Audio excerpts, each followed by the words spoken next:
I'm doing I'm talking to you, bro. How you doing? Man, I'm good. I'm great. You good? We back like Rogaine. We back in this thing, man.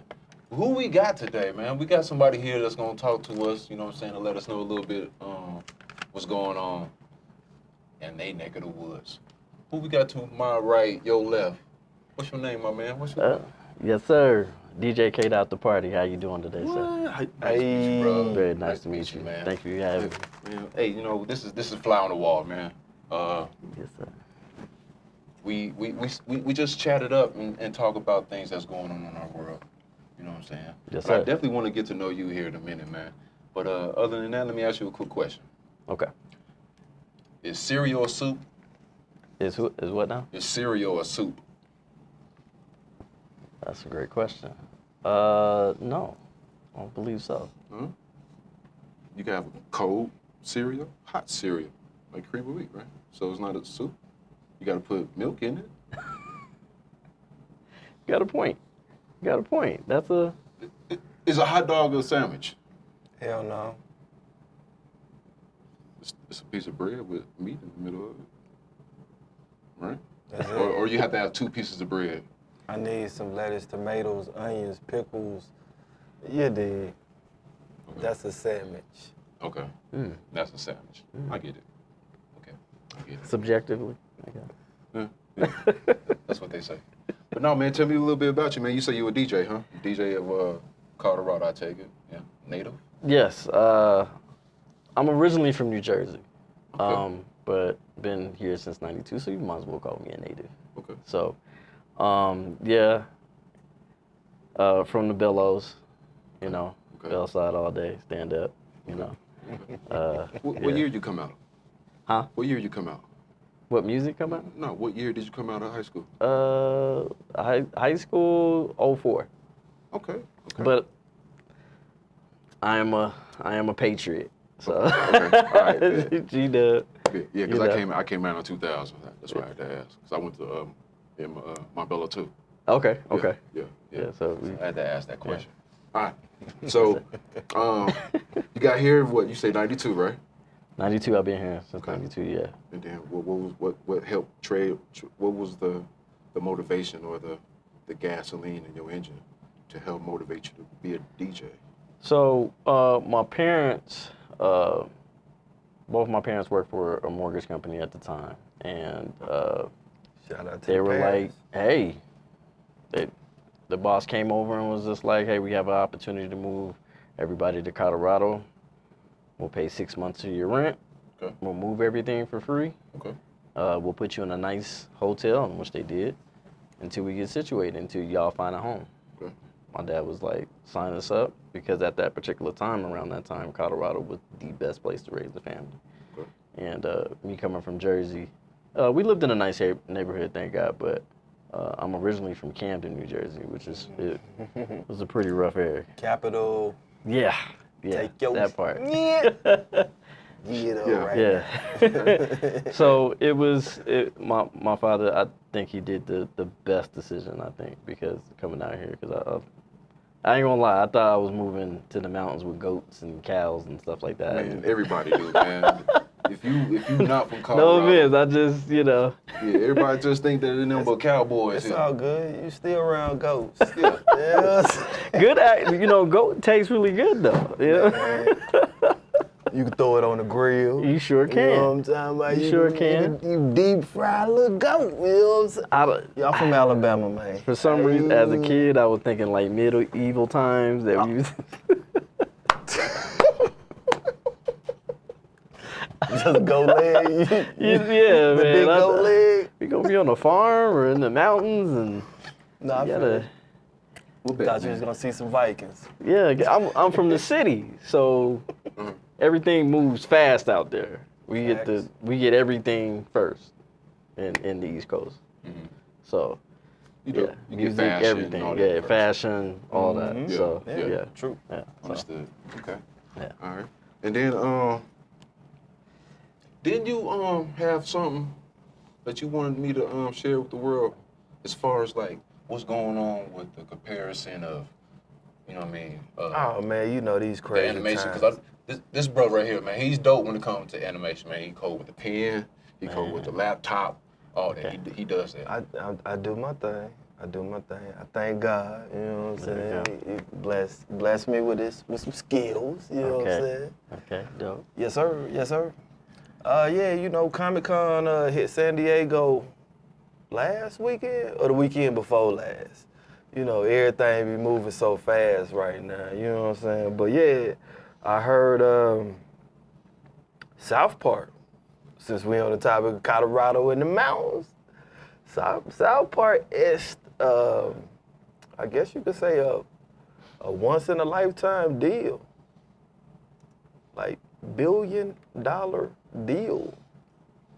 It sounds very handsome as far as the amount is concerned. How much was they talking? Pretty much break it down by $300 million per season. Per season. That's nasty numbers. 30. You know, it's the shock value. They willing to push the line. Mm-hmm. And everything that's going on right now, everybody look at that they got this deal based on the fact that it was epic. Now I wonder, Nancy, do you follow Comic-Con or any of that stuff? I don't follow it as much, but Isis or Wonder Woman, one of the two. Good one. Oh, Nubia. Good one. You know, that's Wonder Woman's sister. I didn't know that. Yeah, Wonder Woman got a black sister. Go figure. That's why. Go figure. Now, It's Amazonians, you know what I'm saying? We're going to represent that to the fullest. Now, speaking of Wonder Woman, I have a clip of somebody trying to be Wonder Woman talking about the Comic-Con getting in, how much tickets cost and shit. It's just crazy. First time in Comic-Con. Yeah, it's like first time in the Comic-Con. First of all, the ticket is so hard to get in. Yeah. They are very hard to get. Yeah. Okay. Yeah. So. But that's how geek they be, though. They love it, man. Mm-hmm. It's a whole culture, you know what I'm saying? I thought about going one time, because I'm in the comics, you know what I'm saying? Marvel. I'm more into Marvel than DC, kind of. Is that honestly. right? Marvel. Yeah, I'm Marvel all day long, man. Okay. You know what I'm saying? I'm the same. I'm the same. I I just think they have a better product. okay. And I think culturally they've, you know, with the Black Panthers, with the I think they have more cultural diversity when it comes to other ethnic groups. So I rock with Marvel. That's fact. Shout out to Stan Lee. He kicked it off. You know, me, myself, I'm a big Top Cow, you know what I'm saying, Image fan. You know, they got Spawn, you know what I'm saying. Yeah. When Spawn came by, you know, he changed the game a little bit, you know what I'm saying, as far as black superheroes go. But yeah. So check it out, right? I got a quick little snippet. Snip? What they talking about when it comes to the deal that you're talking about. Oh, the $1 billion? The $1 billion you did, right? But they putting out, if you know about South Park is written in, I guess, based on Colorado, right? Up in the mountains, right? Yep. It's been around since the 90s. Yes. Since you got here, right? And they've been around for a minute, but they killing it right now as far as that contract, like you say, right? Yes. So I'm gonna play a little quick snippet, but they make their episodes like a week in advance, kind of, right? So a lot of the shit that they putting out now, it's like, how would you know, or whatever the hell, right? But let's get to it real quick. Let's see. Central, and one of the most valuable parts of that channel is the show South Park. In fact, just yesterday, Paramount locked in a $1.5 billion episode of South Park's 27th season aired. And the thing about South Park is that their episodes are produced in advance, but only like a week in advance. So this one incorporated a lot of current events. I'm not in the mood right now. Another random commented on my Instagram that you're on the Epstein list. The Epstein list? Are we still talking about that? Well, are you on the list or not? It's weird that whenever it comes up, you just tell everyone to relax. I'm not telling everyone to relax. Relax, yeah? It gets worse. The plot of the episode, short version, is that Trump has sued the town and a settlement is reached, and part of that settlement is the town has to produce pro-Trump TV ads. And, well, viewer discretion is advised.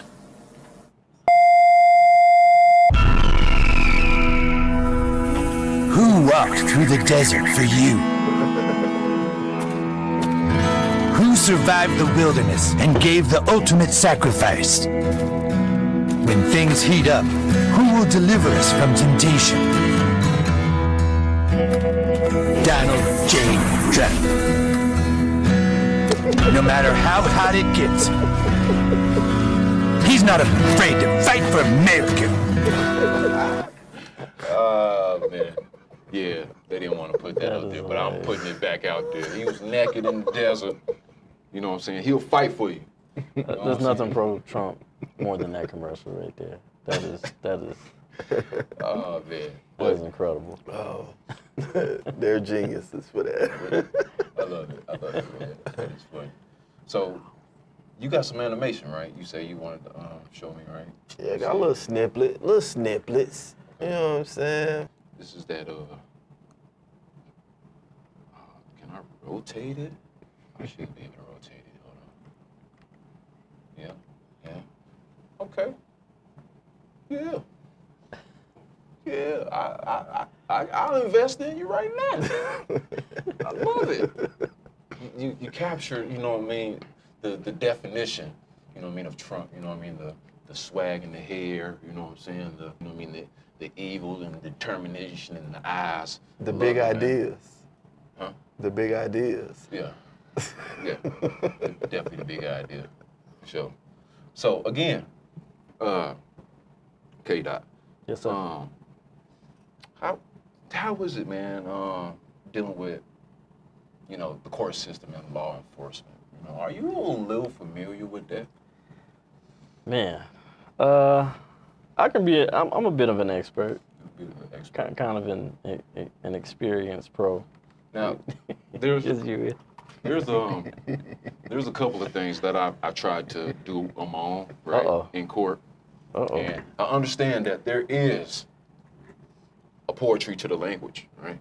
You got to know the poetry to the language. You just can't go in there saying anything, because they gonna hang you immediately. You know, you have to understand that our language that we speak, whether it's English or Spanish or whatever, it's not the same as the language that they speak, right? Which is legalese, right? If you understand that, right? So, share with me a little bit, you know what I mean, a story, if you would, like maybe a court case or not even a court case. You know what? I think, didn't you send me a video that I need to be checking out? I think you did, man. Yeah, pull it up, man. Let's go. Let's see what you was talking about, man. Here. The party. He is pushy. I don't work for you. You work for me, servant. Constantly stepping on the thin blue line. Don't worry about me. I'm just a man with a camera who knows his right, and I know what I'm. Help. It is frustrating to have somebody verbally abuse you and insult you and, engage in that kind of conduct when you're simply trying to. I do want to say that although I think only 8 spoke today, I think your class was 50-50 on pro versus con on the ordinance. Thank you so much for being here. Tado, T-A-D-O.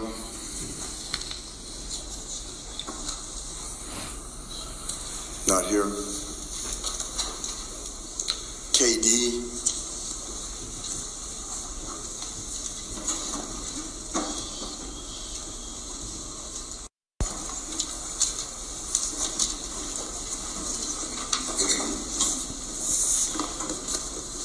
Good evening, Aurora. First off, I wanted to thank the students for being here. They are the future. Can I get a close-up real quick of this? Stop. I'm just kidding. Thank you. Complete failure. Complete failure. I don't know even how y'all let this happen. I wanted to give y'all a definition real quick. The word of the day is transparency. That's what the word is of the day. And I'm actually gonna get the definition for you real quick, because I want to make sure that y'all understand the actual word.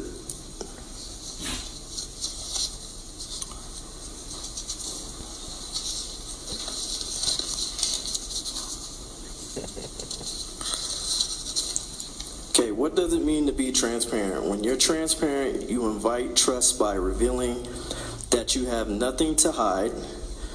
You establish yourself as honest, credible, a credible person in the eyes of others, like the public.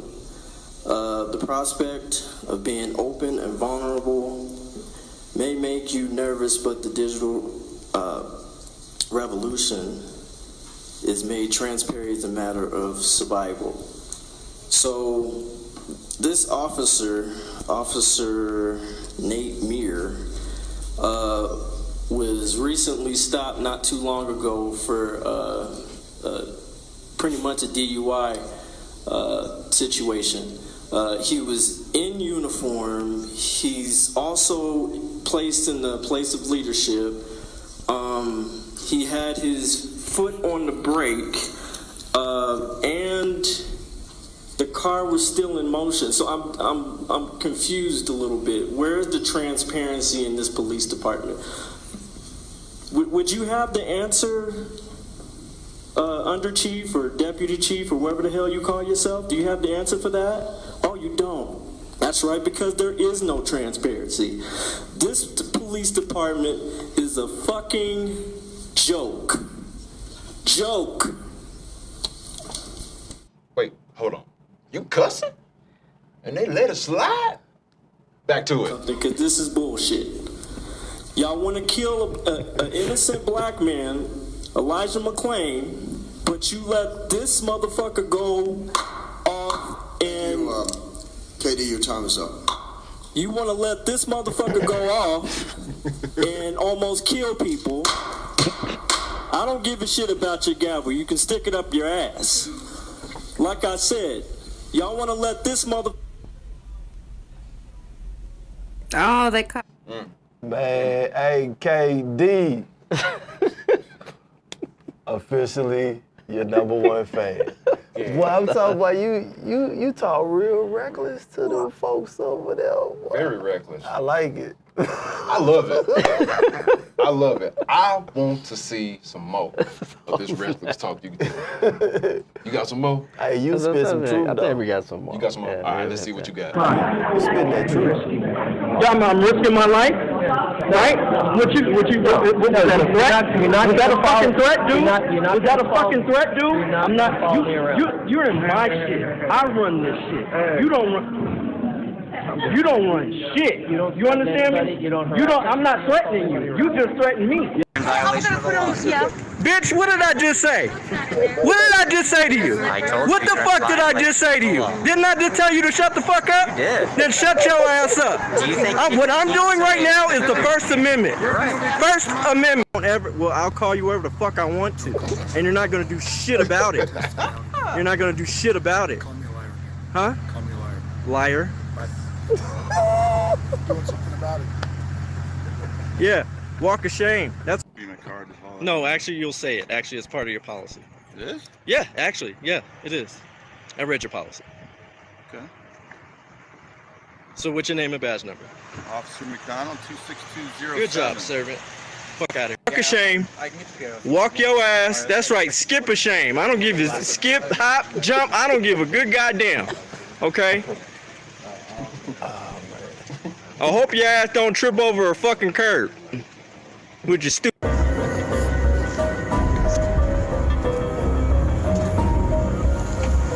5415, just chilling in the cut.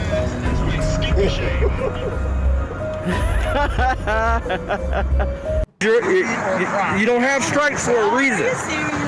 Okay? I'm trying to school you, little girl. Okay? I'm not a little girl. Yeah, you actually are. To me, you are. To me, you are. To me, you are. To me, you are. I didn't say shit. Policy, sir. Your name and badge number now. Kiss my ass now. Oh, really? No, you can kiss the square of my ass. How about that? Since you want to be a fucking smart ass. We didn't. Give me your goddamn card. Give me your goddamn card, Miss Smart Ass. Well, you better put a fucking badge number or something, and you're on live right now. My badge number? Yeah, badge number. 19102. And what's your fucking name? First and last. You know know what? Fuck that. I don't give a shit if you're offended. At the end of the day, it's my First Amendment to say whatever the fuck I want to say, as long as I'm not threatening you. Okay? So why don't you try to actually figure out, like, you know, what's wrong with? That is. You know what? Let's get back to it. Which is why I don't have enough to take him to jail Exactly. right now. You cannot do that. You cannot take his phone without. Yes, sir, I can. What statute is that? I'm very well. What statute is that? It helps a lot, you know. Yeah. I know you guys don't always like being on camera, but you know, it's all good. It's part of the job, right? Yeah. I appreciate that. Thank you for saying that, sir. Let other people know it's part of the job. People need to know. Man, that's dope, man. Last time I did that, I was like, oh, come on, man. I'm a sovereign. You can't be doing this to me. Didn't work for me. You know what I'm saying? So congratulations. I'm glad you're still here. Yes. They didn't make an example out of you. You know what I'm saying? Because I've seen totally different. I've seen where, you know what I'm saying, dude, he was on a live, like he was just walking, right, doing his thing, whatever. Yeah. Police following him. Yep. Okay. And he ain't saying nothing. But the moment he said, yeah, these motherfuckers, yeah, he was all on him, but so ass. Quick, right? So I'm like, okay, all right. Just like in the movie Black Panther, right?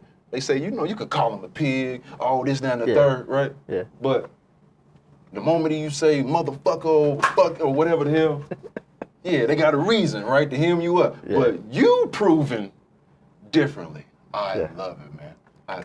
Thank you, sir. Applause, I appreciate I'm glad that. you're still here, man, for sure. Yeah, he come with them statutes. Yeah. See, that's a different type of, you know what I'm saying, disrespect. Yeah. Because you telling them what they ought to know, and if they don't know it, they looking flabbergasted. Their ego shot. Hey, little mama was thrown straight out. She probably would have shot you if you had a camera. She was like, I ain't no little girl. Hand on the hip. Facts. Like, whoa. I'm gonna keep it real. I've only seen other races of people to be able to pull that off. Straight up. Like, being able to just go ham on them. And in court. Man, in Colorado, ain't too many other races of people getting that off. If they don't say, see, the thing is, he said statute, and do you know your code, and this, motherfucker. If you just say motherfucker, you did. Yeah, you gonna be rustled up. Yeah. Nancy, do you have any words you would like to say on that behalf? Was it shocking to you? Did it feel liberating to know that, you know, we ain't all just being, you did? She looked like she was praying for him. Like, Lord, is he good? He got it both That legs? part, I was like, whoa, Lord, that's some boldness. Yeah. I was like, turn the tables back on them. And they call us out of our names. They're harassing us. Yep. They are doing all kinds of stuff. So to see it turn back on them, and then they feel some type of way. Yeah, that was liberating. Especially that one dude. He was like just dumbfounded, like, and embarrassed that he was being, you know, kind of berated. At least he felt like it. And it's like, that's how we feel. You call us out of our name. You abuse us. You do all kinds of false things against us. Now you know how it feels. Yeah, they want to Now you know. They want to search your motive for a traffic stop. Yes. What motive got to do with me driving fast? You shouldn't have everything. Well, that's the thing, right? It ain't no thing in there though. You know what I'm saying? But if you driving, yeah, now they have a right to come up with a motive because you're driving. You're in commerce. Now, if you're traveling, it's totally different. You can travel as fast as you want. You're absolutely right. Travel everywhere you want. However you want. To and fro. Right. You know what I'm saying? So, yeah, I think what comes to me is a proverb. When you I'm not saying it right, but when you gain knowledge, gain understanding, right? Absolutely. So when you understand how the system's set up, you could easily or navigate through certain situations, right? I would say a lot of people, they would deal with fear when it comes to like standing in front of a judge or whatever, where they dealing with a court case or something like that, right? Because the unknown is a motherfucker, right? Yes. If you don't know what's going to happen, like death. We don't know what's going to happen. That's why a lot of people fear death, right? In a sense, right? So I say all that to say, right, if we knew what the system was really like and how it was built and how they really, you know what I mean, put people in the system based upon a certain graph, then you understand all that anxiety and all that shit will go out the door, right? For example, right, like if you was to catch a felony or a misdemeanor, it comes with a price, right? Meaning you did something at a certain property value or whatever the case, right? To institute this particular misdemeanor, misdemeanor or class felony, right? For a prime example, right? If we look here, it says, you know, for a class 1 or a class 3 misdemeanor, theft is the theft of cash or property or services valued at $50 or more, but less than $300. Right? A conviction may be penalized up to 6 months in jail or $50 to $750 in fines. Right? The next one, right? The next one starts at the next value. It says class 2 misdemeanor, right? Valued at $300 to $750. So the more the money value that they say that, you know what I'm saying, is being missing or taken or property damage or whatever, that's how they're able to dictate, you know what I'm saying, how much time you get, right? Correct. So when you're thinking in the sense of like, okay, like felonies or whatever, it's the same thing. You feel me? So I think when we have understanding like that when it comes to a class 6 felony, right, it's because of the property value between $2,000 and $5,000. That's why you got a class 6. Okay. Why'd you get a class 5? Because it was between $5,000 to $20,000. Right? Correct. So now when you think now in the sense of like when somebody gets a murder case, right? And they get off or they get a long stint of time, it's based upon, I would say, something that deals with your birth certificate. Now, if you know a little bit about birth certificates, right? You are property to the state. Correct. That you're signed to. Correct. Okay? Now, with that being said, you are their property. So you have a certain dollar amount on your head. So if somebody was to mess up that money, right? You kill somebody, whatever the case may be, it's based upon how much money did the state get off that person. So if that person was like, you know what I'm saying, 80, 70 years old, you might get 5 years. Why? Because the state got all their bread that they could out that person already. So you ain't, all right, that's cool. But you still got to fix the books. You still got to set the books right? Okay.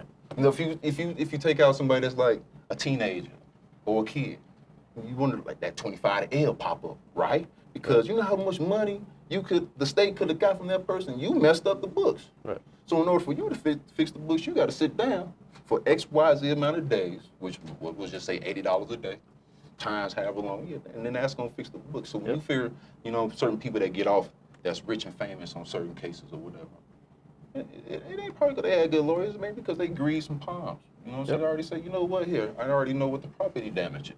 Yep. You know what I'm saying? So I think I just wanted to shine a little light on that, just knowing that when you have an understanding of something and gain that knowledge, all that anxiety goes and you know how to navigate through certain things. So just want to bring that up. Yeah, and I mean, that's why you have to pay attention to the words, like we were talking earlier. Certain lingo that you lose in the courtroom, like for instance, charges. It's all related to the price of which you are. Warrant. Warrant is short for warranty.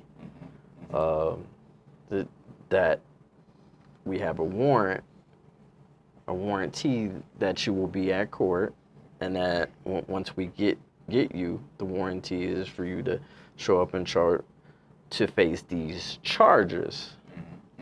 When you pass away, you're a corpse. Corpse is short for corporation.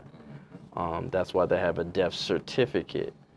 And when you start to put these small words together, and you're just like, oh, it's like a Walmart in the courtroom. It's literally cha-ching, cha-ching, and the thing is with some of the people, our people especially, they pay it because of inconvenience.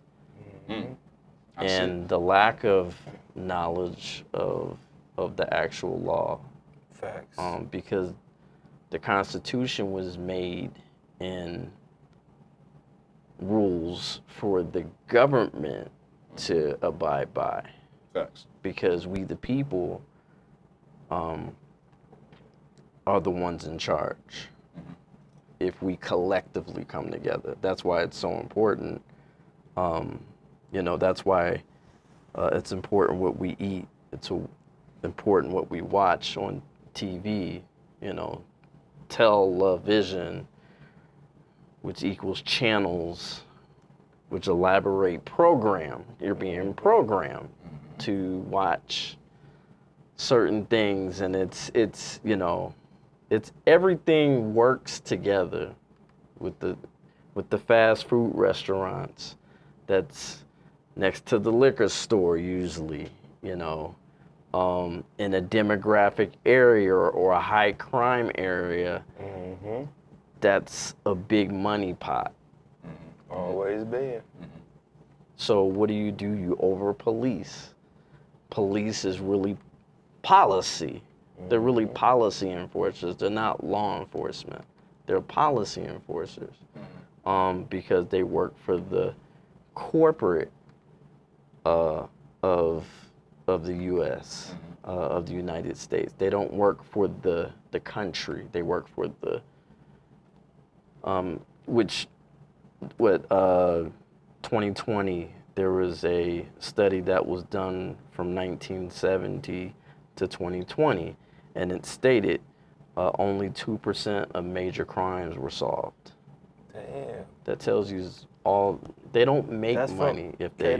That's from the top down, all municipalities, local. That's including FBI, every 2%. That's an ugly stat. Of crimes solved. 11% of those charged. So out of that, we're talking about that large percentage that were charged, they weren't even convicted. So a lot of these young men and women of color are actually innocent. Taking plea deals. In the jail and prison system. You'd be surprised because they don't know. Plea deals. They're scared. And a lot of these are young people. So at the end of the day, and I don't think it's anybody's fault. I think it was just tradition. We were as young black. That's why they don't teach it in school. They don't want us to know. Of course not. Of course not. He spoke nothing but facts. I agree with him wholeheartedly. I didn't hear that last part to the fullest. It might have been a tinkle in my head. You know what I'm saying? But yeah, on everything though, that it has been the mind state of the culture, like handed down from the elders, is like respect these marks. You know what I'm saying? They could take your life. You don't want to end up with a bogus case, which you just really spoke on statistic-wise. So yeah, it makes a lot of sense. Yeah. But that's knowledge right there that you're showing that you can do it. Well-lit area with your phone on, but you can do it. Yeah, I think the thing is, I tell my son, he's 14, or he's 15, I'm sorry, he just turned 15. I teach him, he knows the Constitution from at least 1 through 14. It's imperative. He knows that his teachers are his employees. He knows that he's at a public high school, which means his First Amendment rights absolutely matter. His Fifth Amendment rights absolutely matter. If it's a serious situation, I don't speak unless my father or my mother or my attorney's present. He knows to say that. That's stand up. Right he's there. still respectful because they're adults, obviously, but he can still assert his rights while being respectful and being knowledgeable. So. Cuzzo, what you think about it, huh? What's your opinion?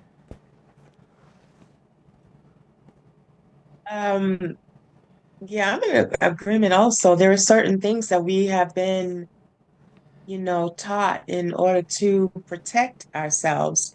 I think that part is really sad that we have to do that. Facts. In case in point, as was already spoken, being in well-lit areas, teaching about the fact of what you need to do if something happens and you're pulled over, how you are to respond. Case in point, like the one young man, I forget his name, where all those cops jumped on him and beat him for no reason, and he braced himself and in the car, didn't do anything, just whatever they asked, he did, but then he just braced himself for the what was coming because he knew it. But and this is sad that we have to do this to protect ourselves. And it helps when we are educated on what our rights are, what they are supposed to be, how it should be. And in that way, we'll be able to stand, or at least we'll know, because then we can get the help that we need in order to fight, especially when we are surrounded by the necessary resources to help us to be able to fight. That part. And that's another important thing.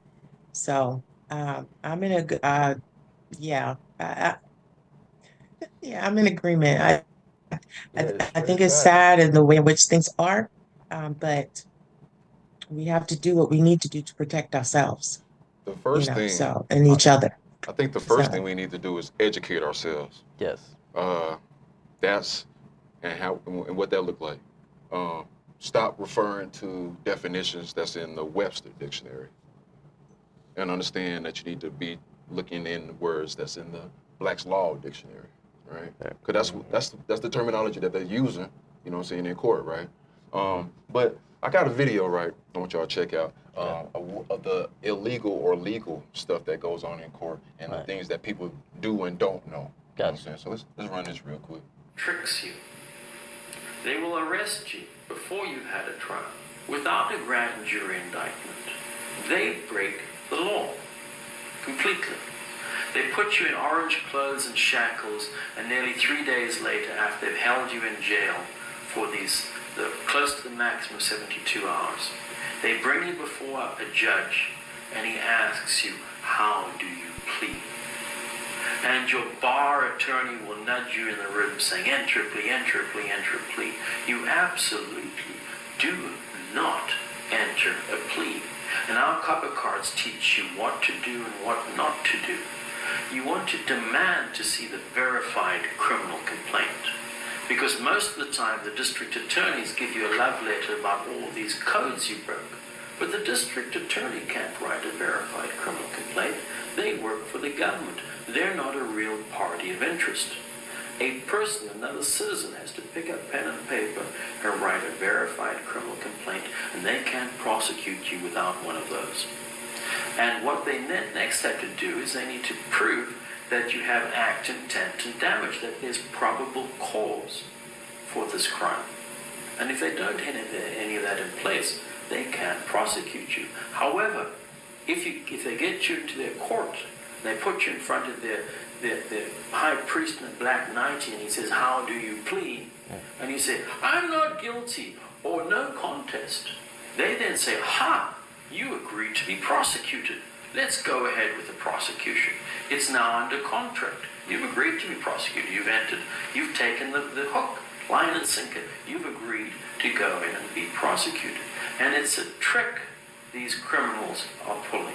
It's fraud, it's criminal, it's completely outside the constructs of the United States Constitution and law and order and everything that's decent. And this is how our judges and our lawyers are building a criminal enterprise which has thrown so many people in this nation behind bars and been very profitable for the lawyers, the cops, and the judges. Thank you. Your thoughts, E? What you think, man? This is what I was saying at the end of last season. With the level of technology right now, it shows you how lost a lot of people are with getting a grasp on things in the present. Everything that man said should be in an AI system, right at our hand. Nobody should ever get stopped, pulled over, accosted, or anything by a police officer or any official without having the Black 6th edition law book damn near AI version right on your damn it. You know what I'm saying? That's how I look at it, because like everything want to be futuristic now, except staying out of jail, getting money. Like we got to take it to another level. They playing around with the AI influencers, let them do them. But we need to step our game up and start exploring all these other different avenues that we can tap in with this technology. That's just my point, because there's so much knowledge out there.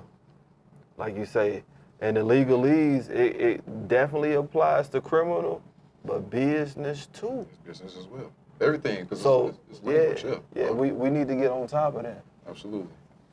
Your thoughts on that video? Yeah, he's absolutely right. In plainer terms, I think he had forgot a few things. So basically what he was talking about is you don't arrive to court as a general appearance, you rise as a special appearance. You would like to hear the probable cause that was of the criminal complaint that was placed against you. You don't even cross that threshold of where there's the plaintiff and the defendant. Right, that little door you walk through, you don't even cross. People don't even know that, because once you cross that, you participated in their belief system. Speak on it. Speak on it. So he is right. Once you say I plea, because remember you have a Fifth Amendment right. You're in a public place, right? Or something that's perceived as public. Absolutely. So yeah, court is a game. It is. That's why it's called court. The judge is the referee. Back and forth. It's back and forth. I think my attorney had explained it. Us as attorneys, we're actors. Who can convince the audience, jury, which cases or which evidence is more credible? Preach on it. Preach on it. Come on now. So I mean, yeah, it's we learn it's a game. It literally is a game, and it's not about what's right and wrong. There's winners and there's losers in this. They don't care about your tears. They don't care about anything. They care about winning and losing. So they will pull all type of tricks out of a hat. So you have to have that mentality as well. And definitely, I feel like the thing is, when you understand that when you are in court, right? Yeah. You have to be careful, because when you first go in, like you say, don't cross that double door, right? Sure. Because anything before that, the judge don't have no jurisdiction over anybody in there, right? But the moment you step inside that boat, inside that gate, yeah, he has jurisdiction over you, right? Yeah. But not only that, when you speak on it, when they say, "Are you here?" right? And you say, "Yeah, I'm here," right? You automatically gave jurisdiction over the court. So you want to be careful of not saying certain things, right? You can go in there and you say, "Yeah, I'm here to speak on the matter of," certain. So it's all about understanding the poetry of the language, right? Yep. You know what I'm saying? So I think when we understand that, it'll be so much easier to get out of certain things. You ain't even got to go through the case at all. Yep. You can stop them dead in their tracks. I messed up, right? Right? I tried one time. I think we all have. Check that story out, right? We didn't know lack of. I had a civil case, right? All right, lost it. Okay, don't even matter, right? No, it was a trespassing, right? So the police, right? He walked. I'm sitting in the car. I'm chilling. Okay. Right. He walk up to me. No, the security guard pull up on me. Okay. He said, "You trespass." I ain't trespassing, man. Move around. You know what you talking about, man? Go on. I'm talking like you reckless. what you talking about? Move around, right? So he move around, but he come back with the police. So when he come back with the police, right? Right? The police say, you know what I'm saying, I'm gonna give you a trespass ticket, whatever. We'll just make it short. I say, I'm not even trespassing. Blah, blah, how am I trespassing? Blah, blah, blah, blah, blah. He say, I know you're not trespassing. I'm recording this at the time. I know you're not trespassing. Okay. But I'm gonna give you a trespassing ticket anyway. Oh. Right, right. So I take that to court, right? I know I'm finna win, right? I walk up in there, I walk past the double doors, I acknowledged, you know what I'm saying, that I'm here to, so I messed up already in the double, right? You know what I'm saying? I'm presenting my evidence, you know what I'm saying? Or before I even get there, right? I try to challenge the court. I'm watching YouTube videos. I'm finna try to pull this off. I ain't do no thorough research. You know what I'm saying? This is my first time hearing this. Like, oh, I can get off, right? I go off in there, man. I try to challenge the judge. Like, you know, what's your jurisdiction? Show me your flag. Whoa, right? So she hit me with something I wasn't ready for. Yeah. So I'm deer in headlights. Like, damn,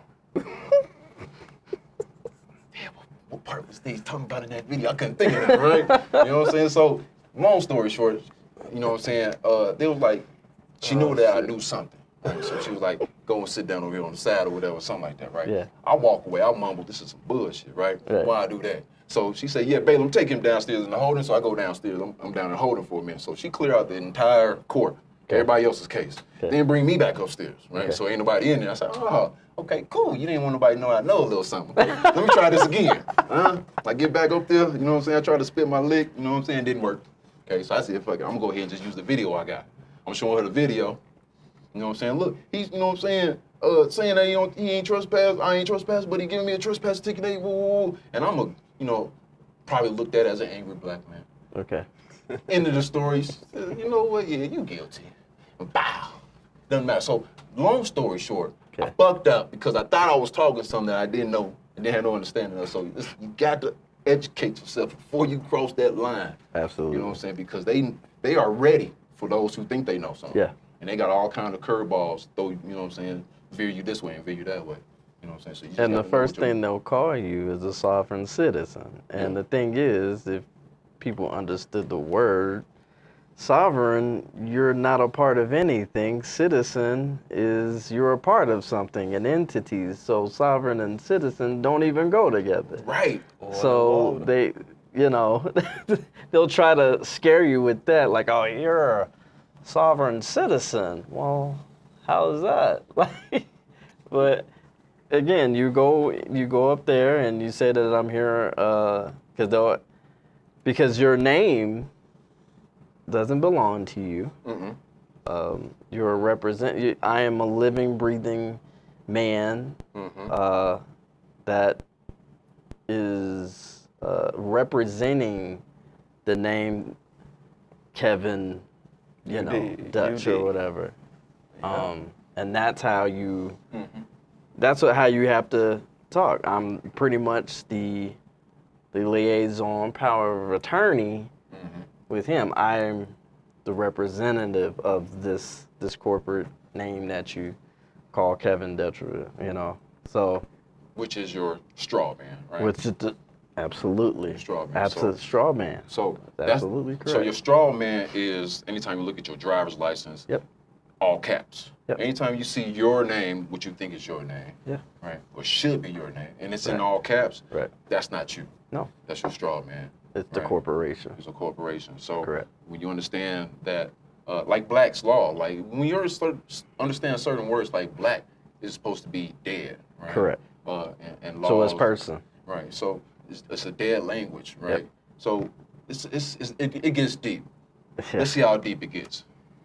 Without answering, without opening his mouth, and he walked forward into the bar, opened it up, and walked in. Now, what's for the record?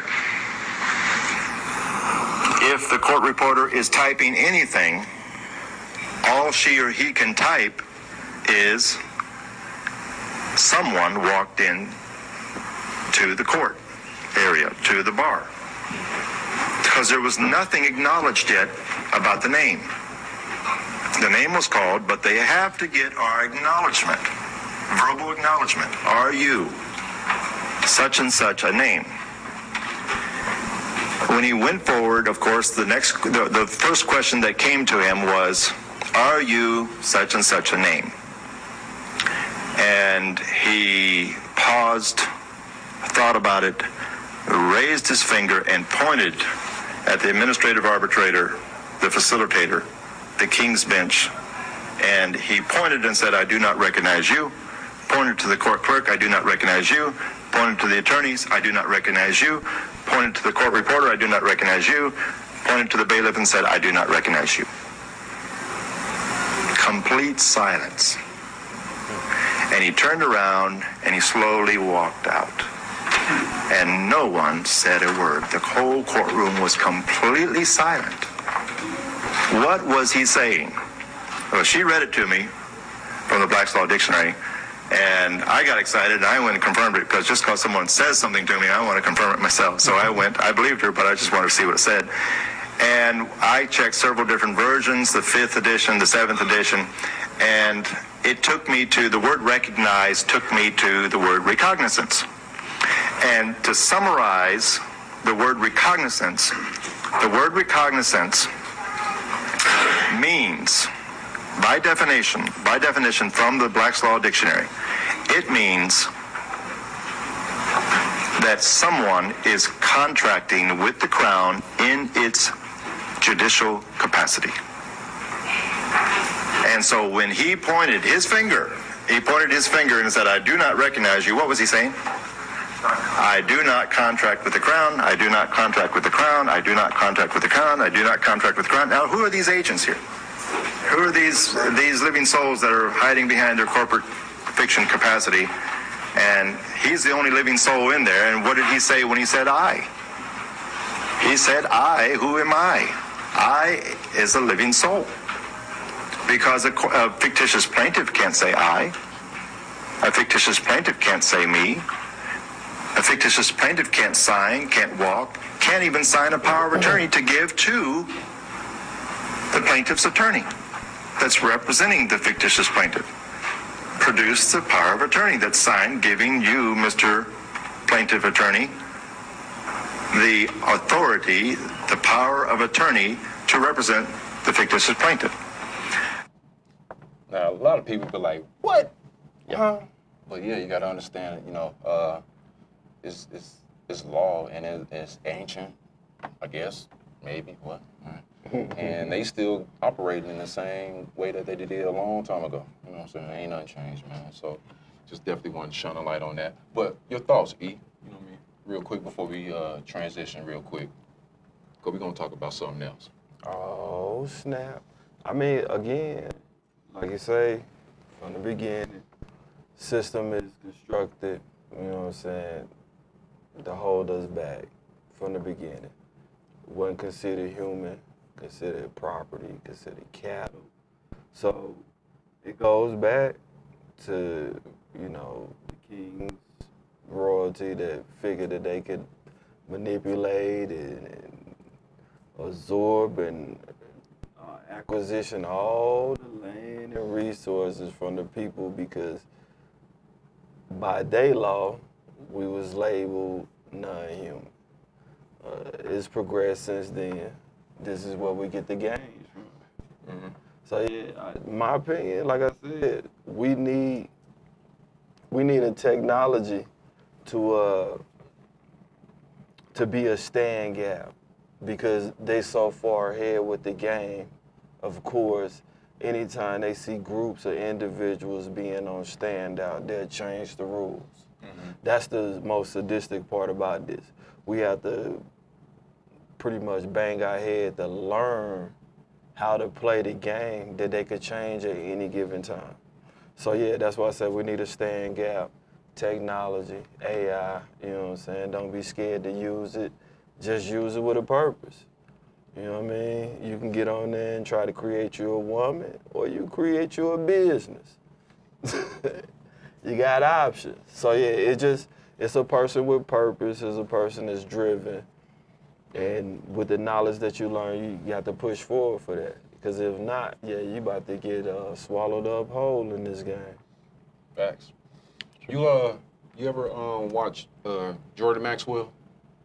Jordan Maxwell. Name sounds familiar. I like him, man. I I was when like YouTube first came out, like in 2005, 6. I was watching a lot of stuff that he was, I guess, putting out or whatever people was putting out of him. He's spitting like I like how knowledgeable he is. You know what I mean, on certain things, right? You know what I'm saying? He shines a certain light that a lot of people don't. You know what I'm saying? For those who don't know what Jordan Maxwell is or who he is, you know what I'm saying? He gonna spit a little bit of what Black's Law is. You know what I mean? Let's check this out. Citizen, you do not own anything. If you paid your house off, you don't own it. You have an equitable interest in the property, but you don't own it. Only way you can own anything in America, actually own it, is with something called allodial title. A-L-L-O-D-I-A-L. Allodial, I think that's the way it's spelled. A-L-L-O-D-I-A-L. Allodial title. Allodial title means God cannot touch it. No one. Because it's absolute owned by you. But if you don't buy your car, your jet plane, your boat, your house, whatever it is, and have an allodial title, then you don't own it. And the authorities can come in and take your home anytime they want. Interesting. Allodial. I'm gonna get my allodial title for my truck as soon as I pay that thing off. Yep. Need that. I'm just committing the name to me. Yep. I remember that video. Yeah. That dude is very knowledgeable. Very knowledgeable. He was also talking about tickets as well. If you get, these citations or whatever, you mail it to I believe he said the state treasury, because technically the officer signs it first and then you sign it. So technically you're the co-signer. So if you mail that back to the state treasury, then it's on to the officer to pay that fine instead of you. So I like that. Let's do this. Now, learning. We're gonna shift topics real quick. Nancy, now I'm gonna let you take the floor real quick and give me your opinion on the Gaza situation that we're dealing with. Well, not what we're dealing with, but we're seeing famine over there. Kids are dying, people are dying. They've been at war for 3 years now? 3 years. They've been at war for a minute. Inception. For a minute. Since the inception. But you gotta realize though, there's two parts to it. We always see in the part where they're trying to drop the supplies, right? The food and stuff to people so they can eat and stuff. But there's another side to it, you know what I mean, that females have to deal with, that a lot of men ain't even really think about. You know what I'm saying? Two other sides to it. It really is. So real quick, let's check out what, how it's been progressing. Because they've been saying the military ain't shooting at the civilians that's waiting for supply. And who told you that? Man, I don't know, but we're gonna see, because it looked like it was some shooting to me. So let's check this out. Watching an aid convoy as it enters the Gaza Strip. It's kids. It's children. Israeli troops firing warning shots just inches away, according to the UN. Don't do this. Don't do this. No. This aid convoy was held at an Israeli checkpoint for nearly 2.5 hours. So by the time it is allowed to pass, thousands of people are ready to descend. Each face here is etched with fear and desperation. Nothing makes it to the United Nations warehouses. On the other side of the enclave lies another aid entry point, Zikkum. Gazans call it a place of death. For most, there is an arduous journey to get here, and then a long wait, often crouched and afraid that death may strike. Suddenly, people start running towards danger. Food has arrived. Our cameraman hangs back for his safety. As people return, so do the accounts of horror at the crossing. This injured man says he's lucky he made it out alive. You go out to get a bag of flour for your family, he says, but you're the one that returns in a body bag. Amid global outrage, Israel says it is implementing tactical military pauses for 10 hours a day in limited parts of Gaza to allow more aid into the Strip. But even during these so-called pauses, fathers are risking their lives to feed their children. 3 hours under fire and tanks beside us just to get this bag, he says. We want the aid delivered to our children safely, peacefully. Please end this siege on us and on our children. On this day, at least 60 people were killed trying to get food aid, according to Palestinian health officials. But the dangers don't end here. Criminal gangs may try to rob them on the way home. Some have armed themselves with household objects just in case.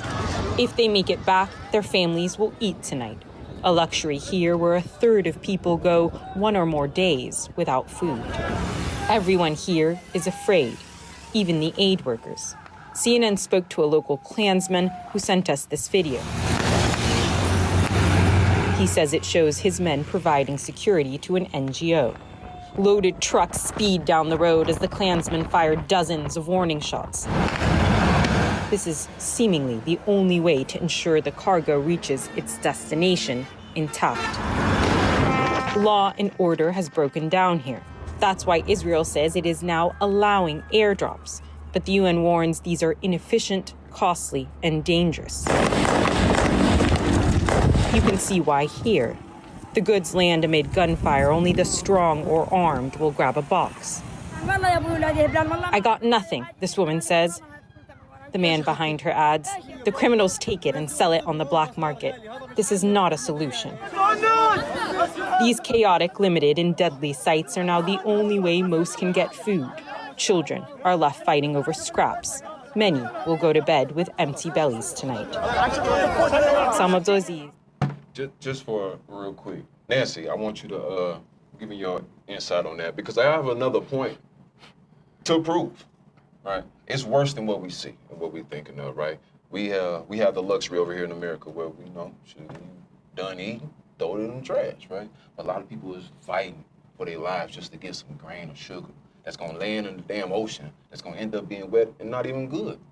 You know what I'm saying? People are getting hit with crates or falling damn supplies and dying. You know what I'm saying? So the airdrops is not safe. You got people that's robbing, you know what I'm saying, the convoys that's bringing in food. So it's scarce, it's terrible. But like I say, Nancy, what you think about that? Because there's another side I want to talk about, right? Women are having their menstrual cycles, right? And that's part of the supplies too.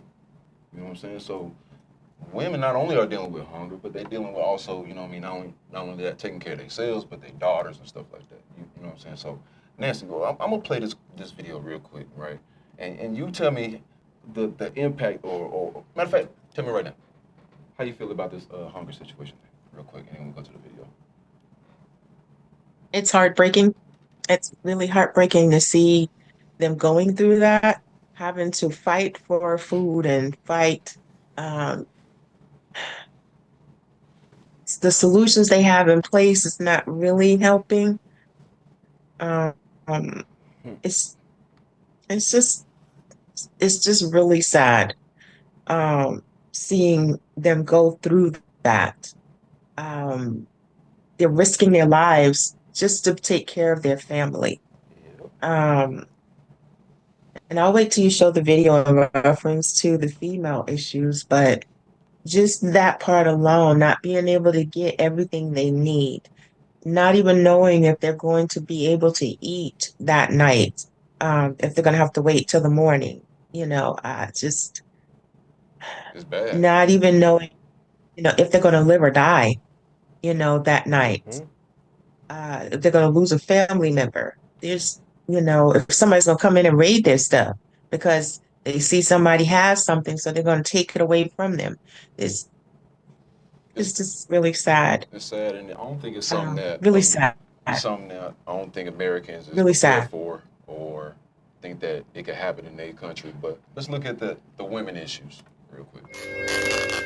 يعني البنت بتنحرج بتلاقيها من ابوها من اخوتها. بقينا قبل الحرب يعني واحد تجيب دوره وتخلص الدوره والواحد مش كل البيت مش داري فيه. الحين فضيحه. Ghadir Nasser is one of thousands of mothers in Gaza struggling to help their daughters maintain personal hygiene. Too embarrassed to face the camera, Nasser has been doing everything she can to help her teenage daughter manage her period. يعني أوقات بشتري لها أوقات ما بشتري لها بلاقي شرايط إشي بغسلهم وبعقمهم وبعود بقولها حطي منهم. Over 700,000 women and girls in Gaza are experiencing their period in these kinds of challenging conditions, often without clean water or soap, according to the United Nations. After months of severe restrictions from Israel, supplies of sanitary pads and tampons are now running extremely low. يعني أنا هذه قصة إحراج في إحراج، قصة الأواعي الداخلية كتير أنا متأذية منها، هذه القصة كتير متعبتني. وإن حدا شافها مثلا البنت بترجع تتأزم بين عالم متكدس حوالينا، المدرسة مليانة والمخيم والخيم. United Nations health experts have warned these short-term sanitary solutions may end up causing long-term health problems for women and girls. الفوط كثير يعني ثمنها باهظ عندي ومش قادرة أوفرها يعني. Nancy, talk to us fellas and let us know how disrespectful this is, right? You hungry and you got to take care of your personal stuff. Like, what's your thoughts on that? Like, this is heartbreaking, honestly, man. It really is. Yeah. Wow.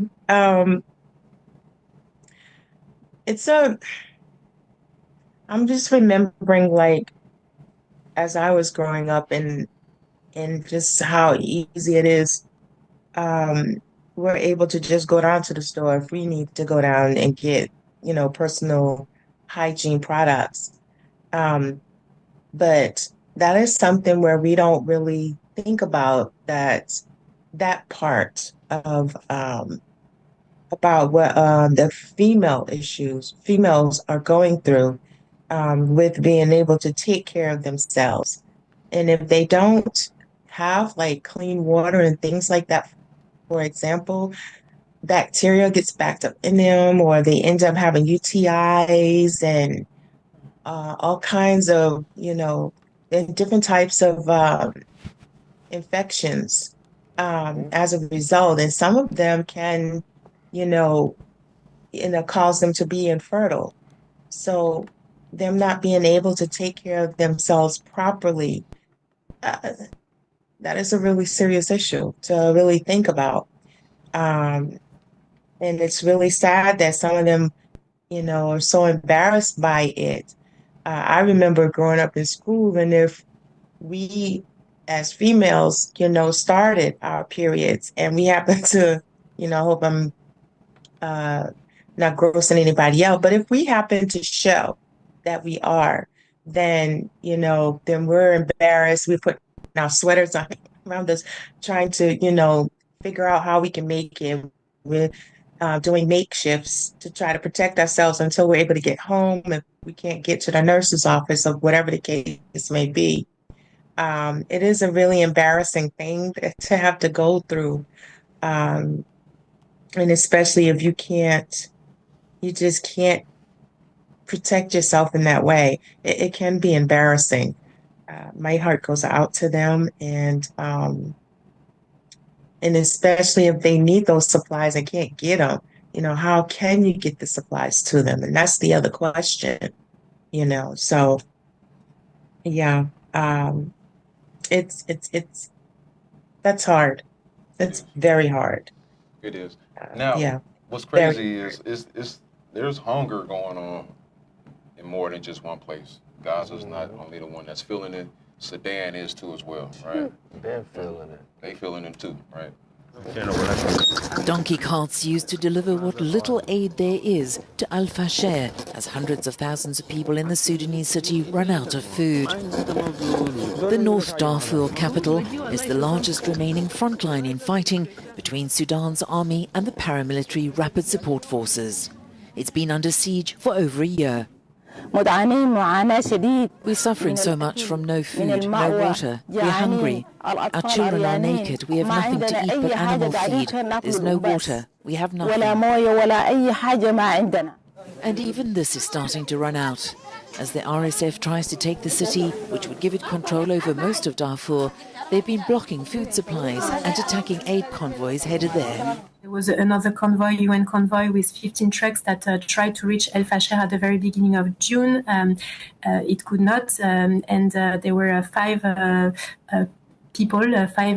aid workers that were killed at this moment, and since then no more convoy has been able to reach.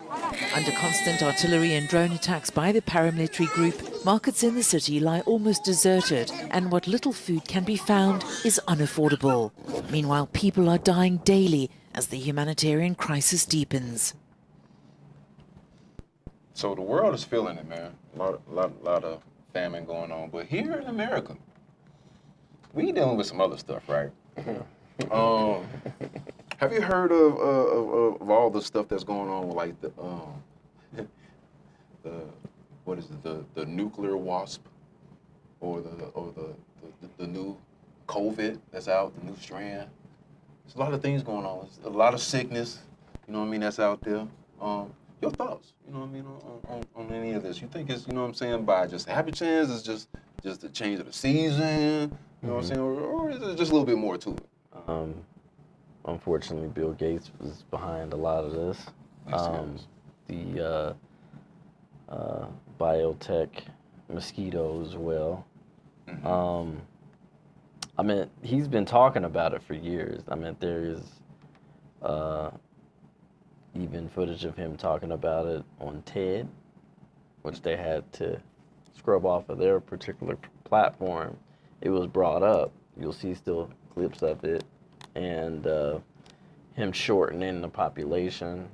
A few other people like Elon Musk, like they just. I look at it like this, right? Yeah. Along with that, there's a lot of distractions because the wheel right now is spinning, Jack. And Trump, I believe him and his administration, they doing everything in their power to distract us, right? He's the king of distractions. King of distractions, right? We're gonna look at a couple of distractions that we have going on. Just a couple? Maybe a few. A few, okay. Let's do what it do. Well, here's a headline that sparked some interest. Radioactive wasps on the loose in South Carolina. Pretty scary, right? Earlier this month, workers at the Savannah River site, where America's nuclear bombs used to be made, came across a wasp nest. And the discovery started a whole chain reaction of events. Because of the nest location right next to tanks where nuclear waste is stored, workers felt compelled to test the wasp nest to see if it was radioactive. And what they discovered nearly blew them away. That nest was 10 times any acceptable level of radiation. And rather than just glow with the flow and let them be, the nest was sprayed with insecticide, bagged up and taken away. But the wasps themselves, nowhere to be found. So now it begs the question, how did the nest become contaminated in the first place, and where are the wasps? Well, the organization overseeing the site insists there are no leaks and that the wasps wouldn't have been able to fly too far from the site anyway. But still, a local watchdog group says something doesn't add up, and there needs to be a detailed report stating how exactly the wasps came into contact with radiation. Maybe it was something they ate. We hear fish and chips is a local delicacy this time of year. Thoughts? I mean, come on, man. Come on, man. Hold on. I got another one. So, razor blade throat. Have you heard of it? Razor blade throat. Razor blade throat. It's a new strand. That's a hell of a combination. So I'm not sure if you know of anybody who's experiencing a sore throat now, right? A razor blade sore throat? It's called razor damn blade symptom shit. Let's go. That sounds worse than strep throat. The latest COVID variant is causing a distinctive symptom, like you won't be able to sore breathe. throat so severe it's nicknamed razor blade throat. Some patients report a sharp stabbing pain when they swallow, often at the back of the throat. Because of that, the new variant is informally being called Nimbus, a name that refers to a jagged type of storm cloud. Doctors in the UK are also seeing more intestinal symptoms than with other variants. The virus is spreading quickly. In the U.S., Nimbus went from single digits to 37% of all new cases of COVID in less than 3 weeks. I'm about to take next 3 weeks off. Boss, I got the razor blade. Razor blade. Razor blade. So that's one of the new strands that's out. Okay. Huh. They probably throw my ass an Advil and be like, sit your ass down. Yeah, so we got that, okay? Like I said, we got that new thing that's going on in Brooklyn, right? That what is it? It's only in one particular area that's being affected, right? Of people that's getting sick and stuff. As far as demographically? Demographically, or just so happenly, okay? So we got a lot of things going on, a lot of distractions, like I say, that's going on the news. So, and it's only just to get, young Epstein and Trump and them out of the limelight, but they're not going nowhere. Now, how you feel about, I should say, the Democrats moving from Texas, out of Texas, and doing their own thing? Have you heard about this? I did hear about it, yeah. Democrats. Here's the thing. This is how I feel about the Democrats and the Republicans. Either wing, they're still part of the same bird, which is power.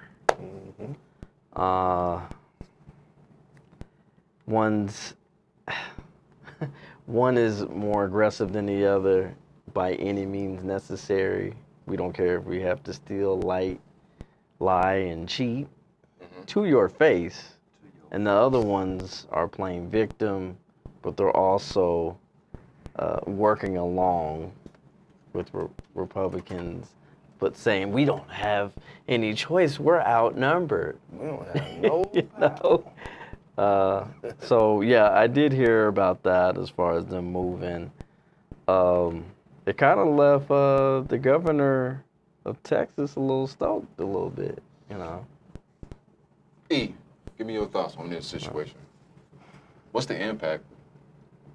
I mean, they ain't gonna stop now. It's just a stall tactic. I mean, I just want to approach it from a different angle. Like, we tripping off of them running. Shout out to the shot. They ran to the shot. You know what I'm saying? But, yeah, it's the bill that they trying to pass. Like, yeah, we talking about, Democrats, politicians, some ticks running, trying to get away, but at the same time, it's like, how you concede to make a bill to take this much away and pretend you ain't take nothing, and you gonna force the Democrats to do it. That's the whole part about it. They don't have no power, so that if they dare, it's the immediate capitulation. Just like we was talking about with the whole fiasco of dealing with the court system. With politics, once they dare and they counted for, it's a yay or a nay. The fact that you present, that bill going through. So they gotta run. Now, is that your best option? Your only option? I could definitely understand that. But it go back to if they weren't pussyfooting before, you know what I'm saying? I ain't throwing a whole lot of shade. But if they weren't pussyfooting 6 months, 18 months before the election, because that's how I look at it. You had maybe a handful of Democrats out there trying to sound the alarm. Shout out to Fly on the Wall. We was pioneers. We was shouting it out too. But it wasn't no call of urgency. Let's play this video real quick, you know what I'm saying, of what's going on, just in case, you know what I mean? You don't know.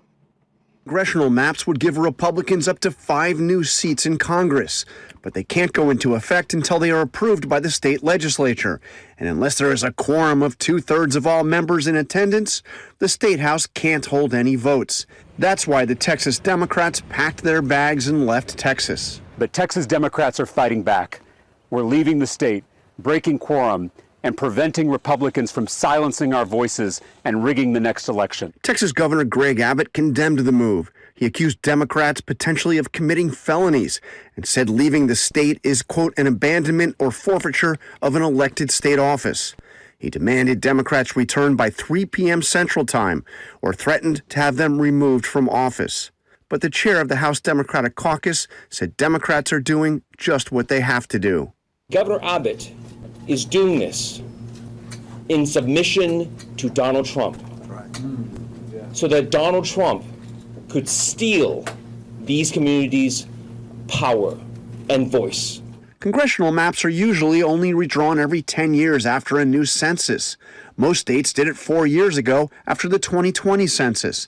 This aggressive push by the Texas House Republicans to change the maps without a new census comes after President Trump demanded it. Sir, on Texas, how many more seats do you want the Republicans to draw? 5. Are you calling then for a complete redrawing of the congressional map? No, just a very simple redrawing. We pick up 5 seats. Democrats are accusing Trump of trying to rig the election to preserve Republicans' narrow control of the House. This is an authoritarian move by the White House to try to make sure that they can rig the election, the midterm elections, in 2026. But it's not just Texas, and it's not just Republicans.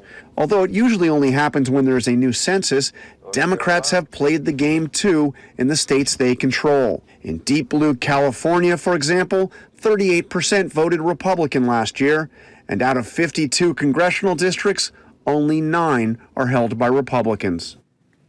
Democrats are promising to fight fire with fire. Already, California Governor Gavin Newsom is threatened to make California, quote, darker blue in response to Governor Abbott.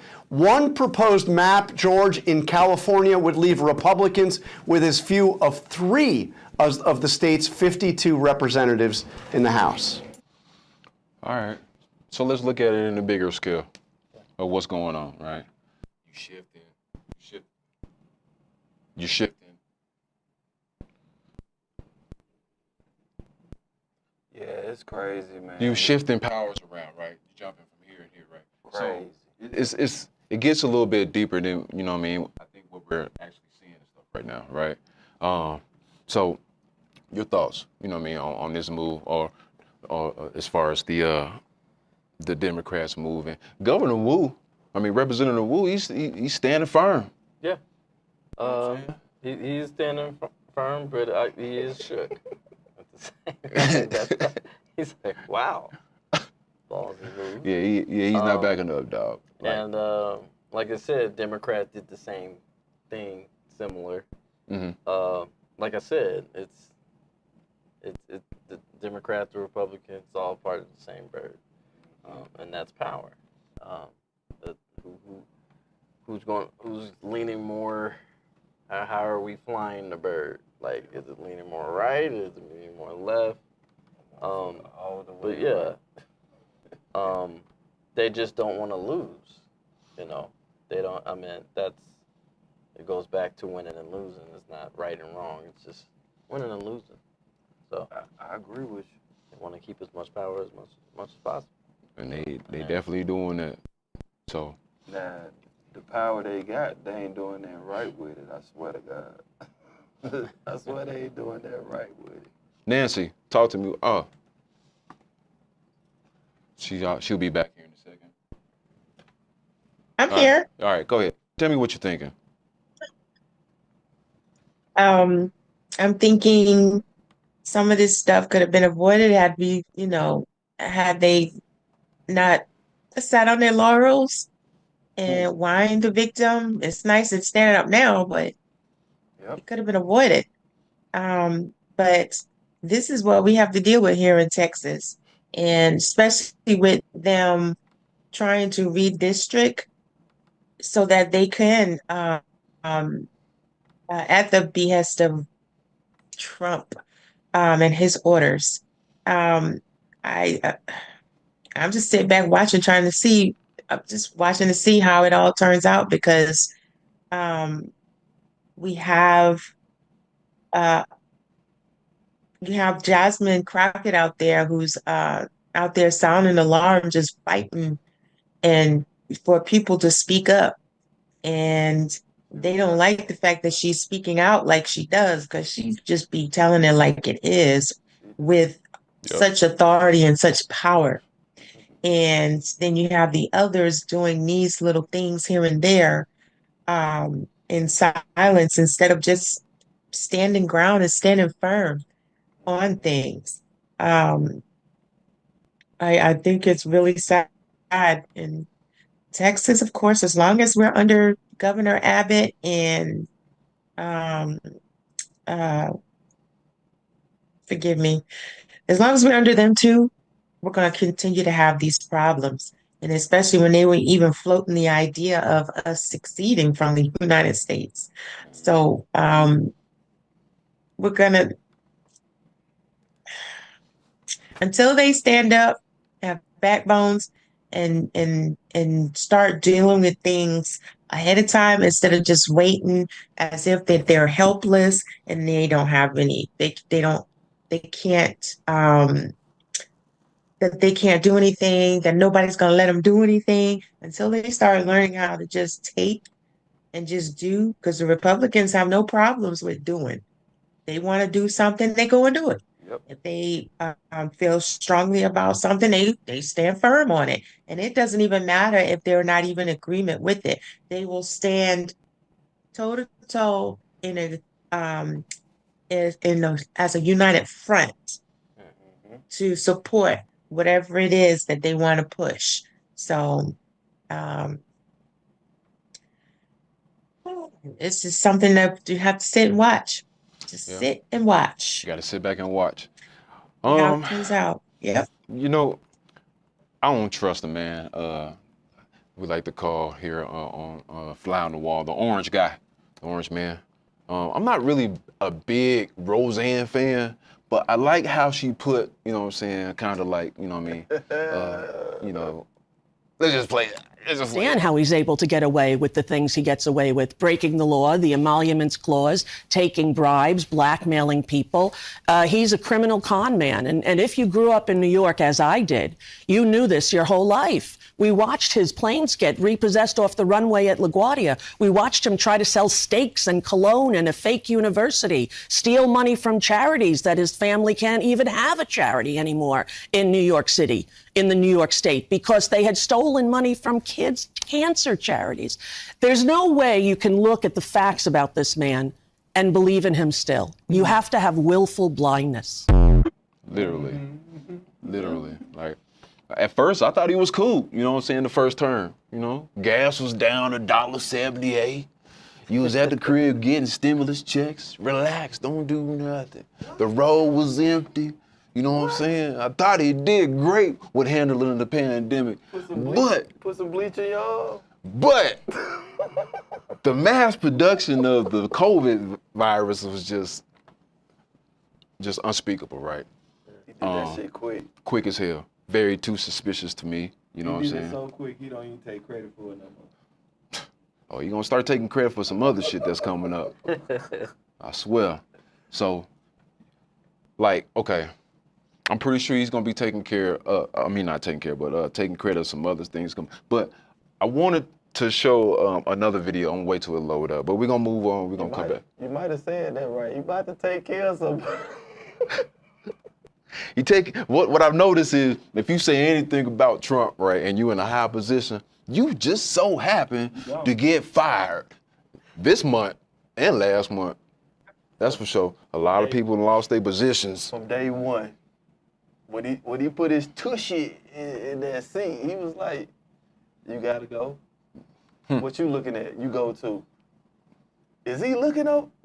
All them gone. You know what I'm saying? This mom was just gone. There ain't no snapping mugs out the government. You thought you had a government job. You out there. Yeah, a lot of people losing their job. Now, Nancy, right? What's the energy like out there? Because you in Dallas right now.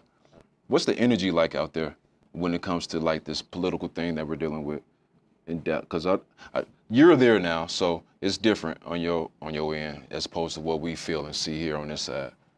What's the energy like out there?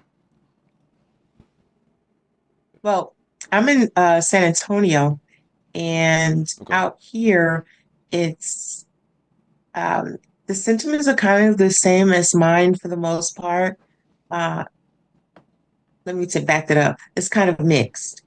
Okay. Because you have those that feel like I do, but then you have those that are like in place where they're like, you know, they're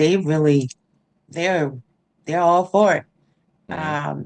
They blame the Democrats, you know, they need to go on and just do whatever it is they need to do and go and take, you know, handle business. They, you know, have no some of them, they have no problems with some of the stuff that's being forced on us, being done. They have no problems whatsoever. They are, yeah, for the most part, it's kind of mixed. It's kind of mixed. Okay. Crazy, Okay. but mixed. Let's shift gears for a second. Now, like I say, there's a lot of distractions out there because, you know, they're trying to keep Epstein and Trump out of the news. But it's more diabolical, I believe, right? Because I said once before, with every great man, there's a great woman. So if you flip that, with every evil man, there's an evil woman, right? Ghislaine Maxwell. Now, I'm talking about making ugly player moves. I have never heard or seen anything like this in my life. She's already serving a 20-year sentence, right? And she gets moved to Club Fed. Never happened. Come on, man. Minimum security, minimum everything, right? After just a long phone call to, matter of fact, let's just play video, man. Let's see what's going on with Ghislaine, because she's moving. She's making moves, Jack. And I believe Trump going to give her that pardon. I believe he's going to, because he ain't know nothing about it. It's already done. You know, let's see. What's been in the Epstein saga now. Ghislaine Maxwell on the move. Jeffrey Epstein's accomplice switching prisons now after starting her 20-year sentence for helping Epstein recruit, groom, and abuse children, underage girls, at a low-security prison in Tallahassee, Florida. Maxwell has now been moved to a minimum security federal prison camp in Bryan, Texas. It is known as Club Fed due to its lax rules. Does this signal a deal with the Trump administration? Well, Maxwell's transfer coming shortly after she spoke with Deputy Attorney General Todd Blanche for more than 9 hours over 2 days about the Epstein files. So far, she has been subpoenaed by the House Oversight Committee to sit for a deposition, originally set for August 11th. It has been delayed, though, with Maxwell's attorney saying she'll only speak if she's granted immunity or pardoned.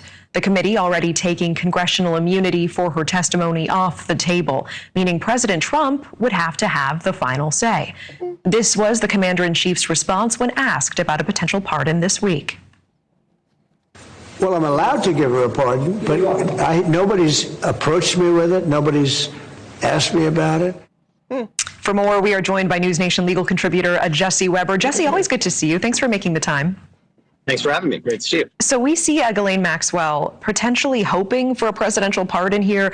We just heard the only time President Trump has addressed this idea coming this week. What do you make of his comments here, and how would a pardon work for Maxwell?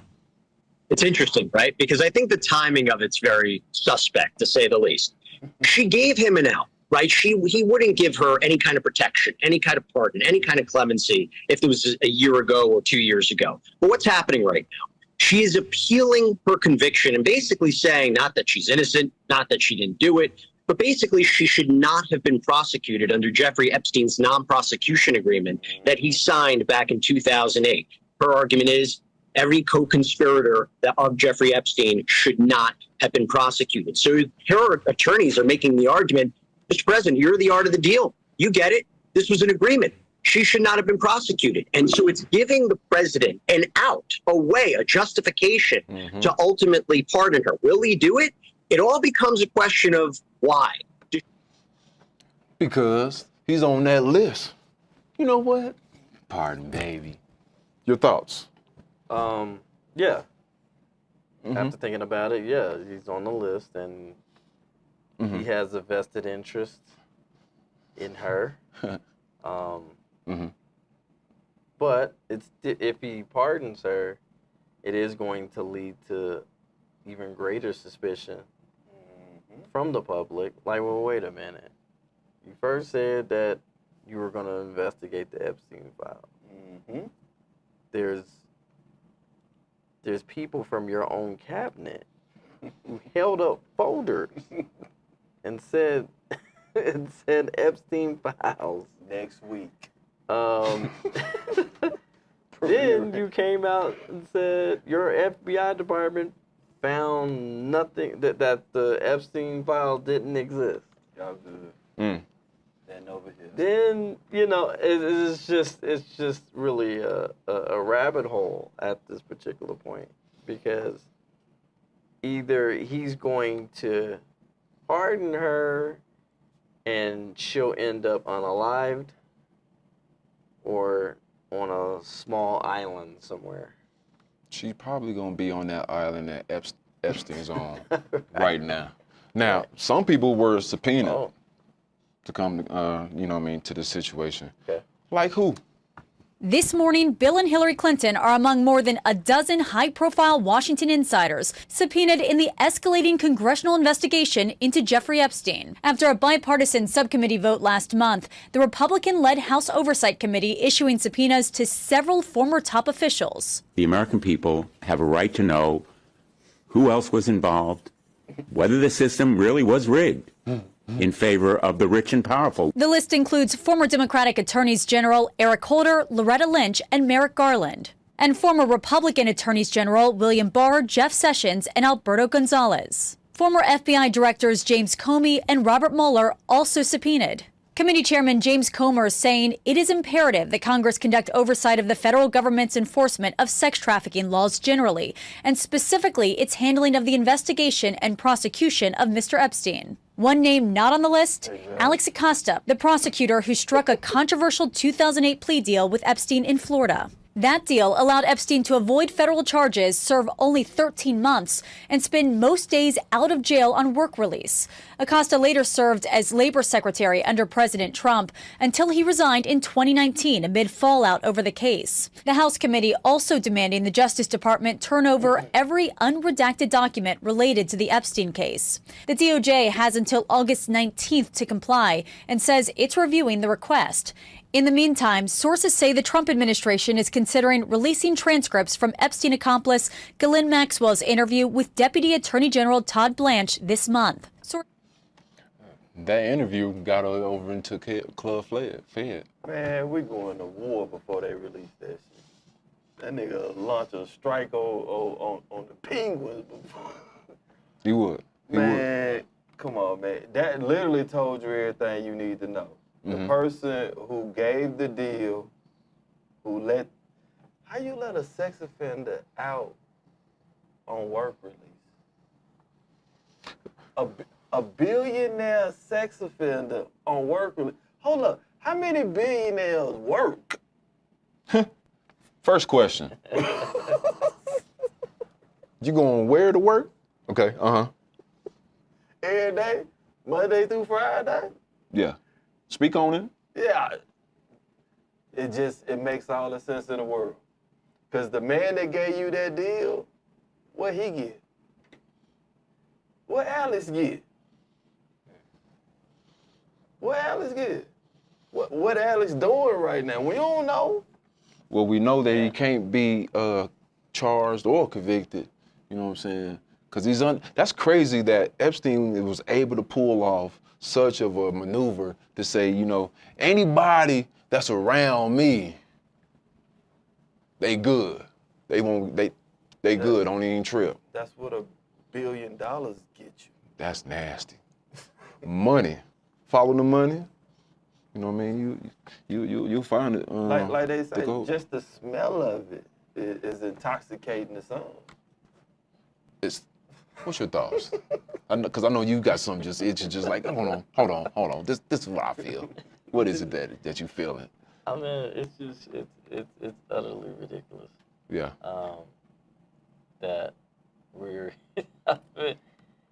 it's proving that if you have the money, the power and the status, you can literally and the term settle out of court is a real term. And people that really don't know that. You don't have to, just because you're charged with something, doesn't mean that you have to settle in court. You can actually settle out of court on it. So, but if you have the money, the power, and influence, you can get away with it. Simple as that. And at the end of the day, I think this is a little bit more deeper than what people think it is. It is, because a lot of people of high stature, you know what I mean, that's been around for a while, just so happen are passing away or being fired or released from their position this year since Trump got into administration. For example, like CEO of Dole, dead, June 9th, 2025. Founder of Leprino Foods, dead, June 19th, 2025. Bernard Lauder, CEO, billionaire philanthropist, dead, June 14th, 2025. Frederick Smith, former CEO of FedEx, dead, June 21st, 2025. Billionaire Burton Tansky, dead, March 16th, 2025. Billionaire Robert Shapiro, dead, May 2nd, 2025. Former CEO of Hasbro, Alan Hassenfield, dead, July 8th, 2025. Blackstone executive Wesley LePatner, 43 years old, dead, July 2025. Junior Bridgman, billionaire, dead, March 11th, 2025. Joshua Pickles, DoorDash executive, dead, June 21st, 2025. Milestone CEO, dead, June 2025. Jim Irsay, dead, May 21st, 2025. He was the CEO and owner of the Indianapolis Colts. You think all of these are a coincidence? I would agree. Just like celebrities. Rest in peace to Malcolm. He was unalive. Like there is a coincidence. Like the CEO of United, what was it? United Health. Killed this year too, unalive. Yeah. Absolutely. Beginning of the year, huh? Yeah. I mean, it's to the point to where like I'm okay with not being a billionaire. Like, I'm okay with just my bank account being nice and healthy. You know what I'm saying? It doesn't have to be, because I'm kind of a simple guy. I don't really need that much. You know what I'm saying? So, right. Yeah. I said once before that I want it all. Conveniency comes with the cost. Right. Give it You know all. what I'm saying? And if you want conveniency, you gonna pay. You know what I'm saying? Definitely in lights to, like you said, Jamal, right? I didn't really see him in a lot as far as like negative stuff, right? Dude was definitely, you know what I mean, a family orientated man. He, you know what I'm saying, very healthy. For sure. You know what I'm saying? Could swim his ass off, right? You know what I'm saying? But a lot of the allegations or whatever behind that situation, it seems very suspicious, right? And I've always been a firm believer that, you know what I mean, what's done in the dark has to come to light. Right. If the enemy, if that's what we're gonna call them or whatever, is gonna do something, they have to let it be known. You know what I'm saying? That they're gonna do it before they do it. They can't just do it without being known. Right? And a lot of it, and I'm glad you brought that point up, because a lot of that's in movies and entertainment. You know, I think I've seen, I think it was Godzilla 2000 or something like that. As he's doing his thing, you'll see the Twin Towers fall. I think it even says biblically, you have to, like you're right, you have, you know, if the enemy is going to do something, it has to reveal it. You have to reveal it to my people first, and then. But now it's gotten to the point to where they just throw it in our faces. Prime example, the DIA.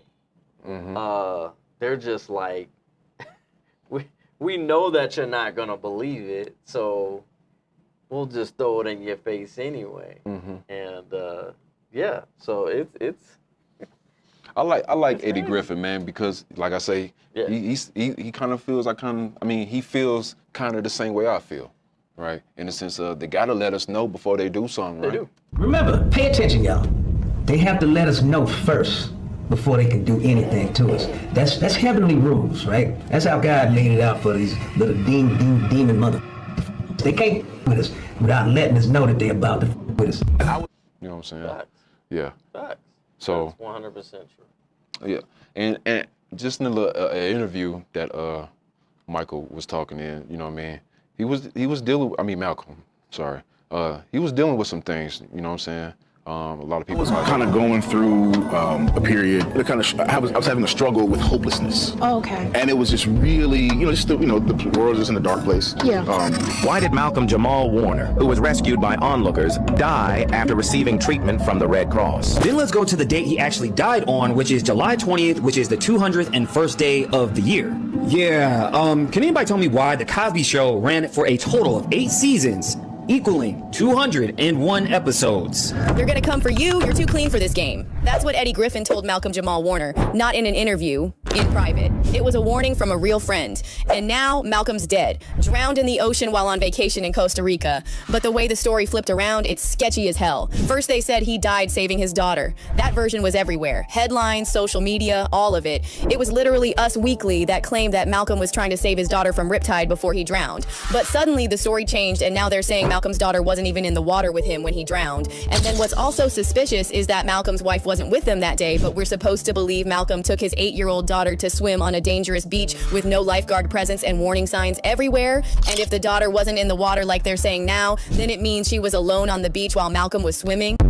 Doesn't make sense. Well, first of all, that was a little disrespectful. Regina King is not his wife. That was his ex-girlfriend. I don't know why they put that picture out. And see, that's the thing. I'm glad you called it, right? Because you go ahead. Yeah, that was. Come on now. We know. Come on now. That's just. Yeah. But yeah, like I said, their story changes. Because if they, let's see. Oh wait, they're starting to get it. Okay, we got to switch it up. You know. Media rules the world. It does.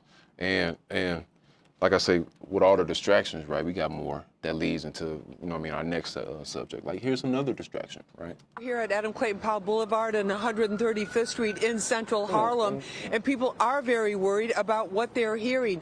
The health department confirming that this is one of the hot zones of concern for Legionnaire's disease, and we've been trying to give them the information that we've gotten from the health department. One of the key points is that the Legionnaire's disease is not contagious from person to person. Now, we've seen outbreaks of Legionnaire's disease in the past here before in the city, but this summer the health department tells us that the Harlem outbreak started about a week and a half ago. So far, 58 people have been diagnosed with the disease, and 2 of those who were diagnosed have died. The health department says people with compromised immune systems, breathing disorders like asthma or lung disease are most at risk. Here's what some of the Harlem residents we spoke to told us. I'm very concerned about it. I have health issues.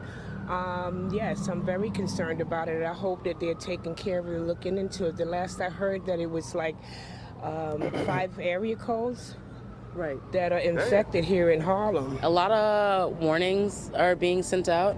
A lot of posts are being shared. A lot of group texts between family and friends to just give a warning and to be mindful and to be aware. Stay drinking water, and just be on top of it. Now that's the thing, though, right? They saying it's not like a common cold where it could be transmitted from person to person. It's coming through like mist, like your damn AC and shit like that, right? So that's what they said. Well, if you notice, when it came to COVID, you always, if you really go back and look at the news, every time a person passed away or was unalive, it was attached to a facility. It was never, somebody died from COVID in the mountains, or in the park, a public park or something like that. It was always, you got it in Walmart, Target, a school, a business, something like that. And they are spraying stuff in the air. Chemtrails, for example. Very true. Your thoughts? I mean, that's so horrible. Legionnaire disease ain't nothing to play with. Like, a lot of stuff. What was that out there? Them children had the outbreak. There's a lot of stuff going around, man. A lot of disease. To compound that issue, the health secretary took away vaccines, cut funding on research. So with the way things looking, the worst case scenario, we got several different diseases going around. You got Legionnaires. What was the one that was killing the children? It escaped my mind right now. But we got a lot going on. Don't have no protection. Money funding to help low-income people, people that's not financially able. You taking all that support away, they gonna get sick first. They gonna be in mass public places. They gonna infect other people. So it's just like the irony that they want to sit here and denigrate, low-income people who are impoverished and take away services that would not only help them but help us in general. Mm-hmm. So it just like with Gaza, Sudan, and this going on right here, it's all by design. Yes. The government doesn't lack for the knowledge of how to take care of its citizens. Mm-hmm. It's neglect. Mm-hmm. Mm-hmm. So everything that's going on is by design and it's for the reason of neglect. Like they sitting back taking away services while you see diseases spike. You want to take away the alert for the weather when the season is about to spike. Mm-hmm. So like a lot of this that you can take a step back, it's not an accident. So we know what they need to do. They know what they need to do. They ain't doing it. Yeah, true. They're not. So another thing that's going on, we'll switch it up a little bit real quick. Yeah. Have you heard of the deal that Apple got? The new $100 billion deal that they got. A new extension. So they now got $600 billion to spend, to play with. I want all of it. And they want Trump, he want, to move, bring iPhone manufacturing over here, 100% type shit, right? And we really don't have the resources for it. We don't have the people, we don't have the knowledge, any of that, right, to do it. So what's your thoughts on this situation? People are really finna feel it, right, because of the tariffs, right? You got, who is it, Brazil? Mm-hmm. Who's getting hit with what, 50%? 50% tariffs? Now, you gotta realize something, like, I don't think these countries or corporations is gonna actually pay this, right? Nah. So who else is gonna be responsible for the tariffs? Us. So that means, okay, so break it down for me, right? What's the significance of Brazil, its imports and stuff like that? I mean, bananas. Okay. I mean, that's healthy. But I think what hit people and kind of get them in the fields is that it's like 70-80% of all coffee. I'm not a coffee drinker, but that's a high figure. 70-80% of all coffee come from Brazil with a 50% tax. I think so. So I think what you're trying to tell me or tell us is, right, we definitely gonna feel an impact here soon, right? Sure. Starbucks. Because a lot of corporations and companies are King saying Soopers. that they're increasing already. Oh yeah. Prices. Walmart, Best Buy, the list goes on and on, right? Mm-hmm.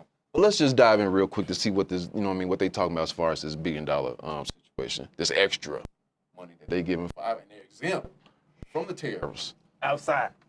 Now, what's the importance of, cell phones? Anyway, let's watch the video real quick. Let's just dive in. The other day I asked Mark Gurman how many iPhones will be made in the U.S. and he laughed at me. So I guess that's not the goal, but it does look like Apple's going to be spending well over $500 billion in the U.S. in the next 4 years. What do we know? What's new? So this is huge in technology, and this is what you need to know. It's a $100 billion additional spending on top of $500 billion that Apple had already announced to spend over the next 4 years. The money was very specifically targeted. There will be a server manufacturing facility. A lot of that money will go to its supply base within the country. There's also some kind of training element to it as well. Apple has been really emphasizing how much commitment it has to the United States for semiconductor production.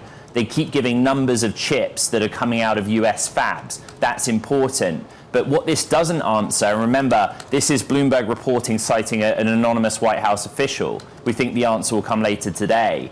This is an expansion of a financial commitment to the United States from Apple, but it is not going as far as to say we're going to manufacture the iPhone in America. That's very separate and very distant and seems unlikely still.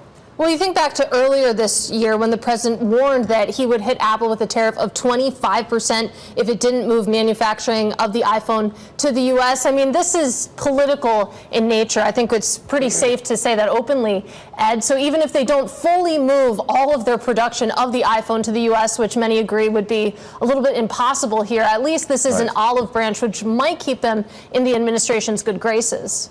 Yeah, since the turn of the year or the inauguration, you know, Tim Cook has not been the president's best buddy. Jensen Huang, NVIDIA CEO, has been the president's best buddy, essentially.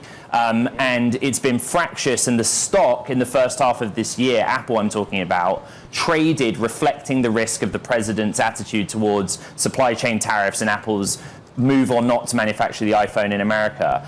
The vast majority of people that we speak to on Bloomberg Tech and anything that you read would suggest that that idea, manufacturing a handset in this country, is highly unlikely. Not because you can't build a facility to do it, but you have to build cities worth of supplier facilities around that. You know, that's the picture you see if you go to mainland or Greater China near a Foxconn facility. You have basically a little city with all of the core component supply base around it. And America doing that, along with a lack of skill set in tooling, and that level of manufacturing, that's the main barrier right now.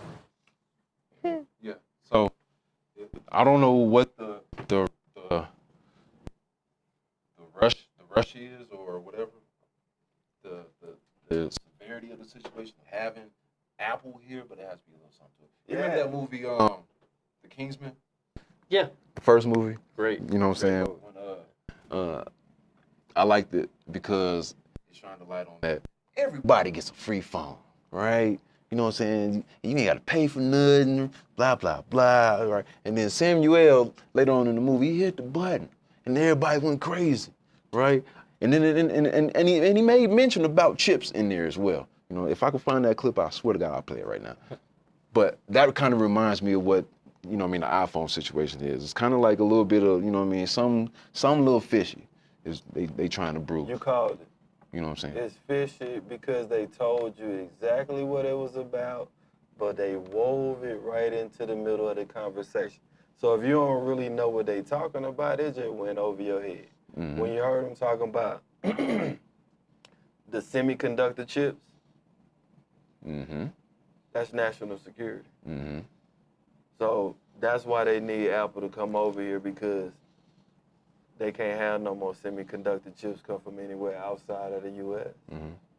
Now, you know the CEO of Intel, he's next on the chopping block, on the crosshairs. Yes, he's next. And what do Intel do? They make chips. Of course, of course. Yeah. But you see who they said his best friend was? The CEO of NVIDIA. Look them up. They number one. He gotta be best friend, because if it's any billionaire that can get taken out, better not be him. They said NVIDIA is like about 10, 15 years ahead of the game. Say it again. Who? What? NVIDIA. It's 10, 15 ahead. That's dope. Yeah, they number one. Processing power, all that. Yeah. Nancy, is she back? Yeah, she is. What you think about this matter in hand? It's interesting to see how this is playing out because of the simple fact where you have Trump wanting to try to bring all of this manufacturing to this country. And personally, I'm kind of a little tickled because it's like you're trying to have them bring it all here, but who's going to be working in these factories?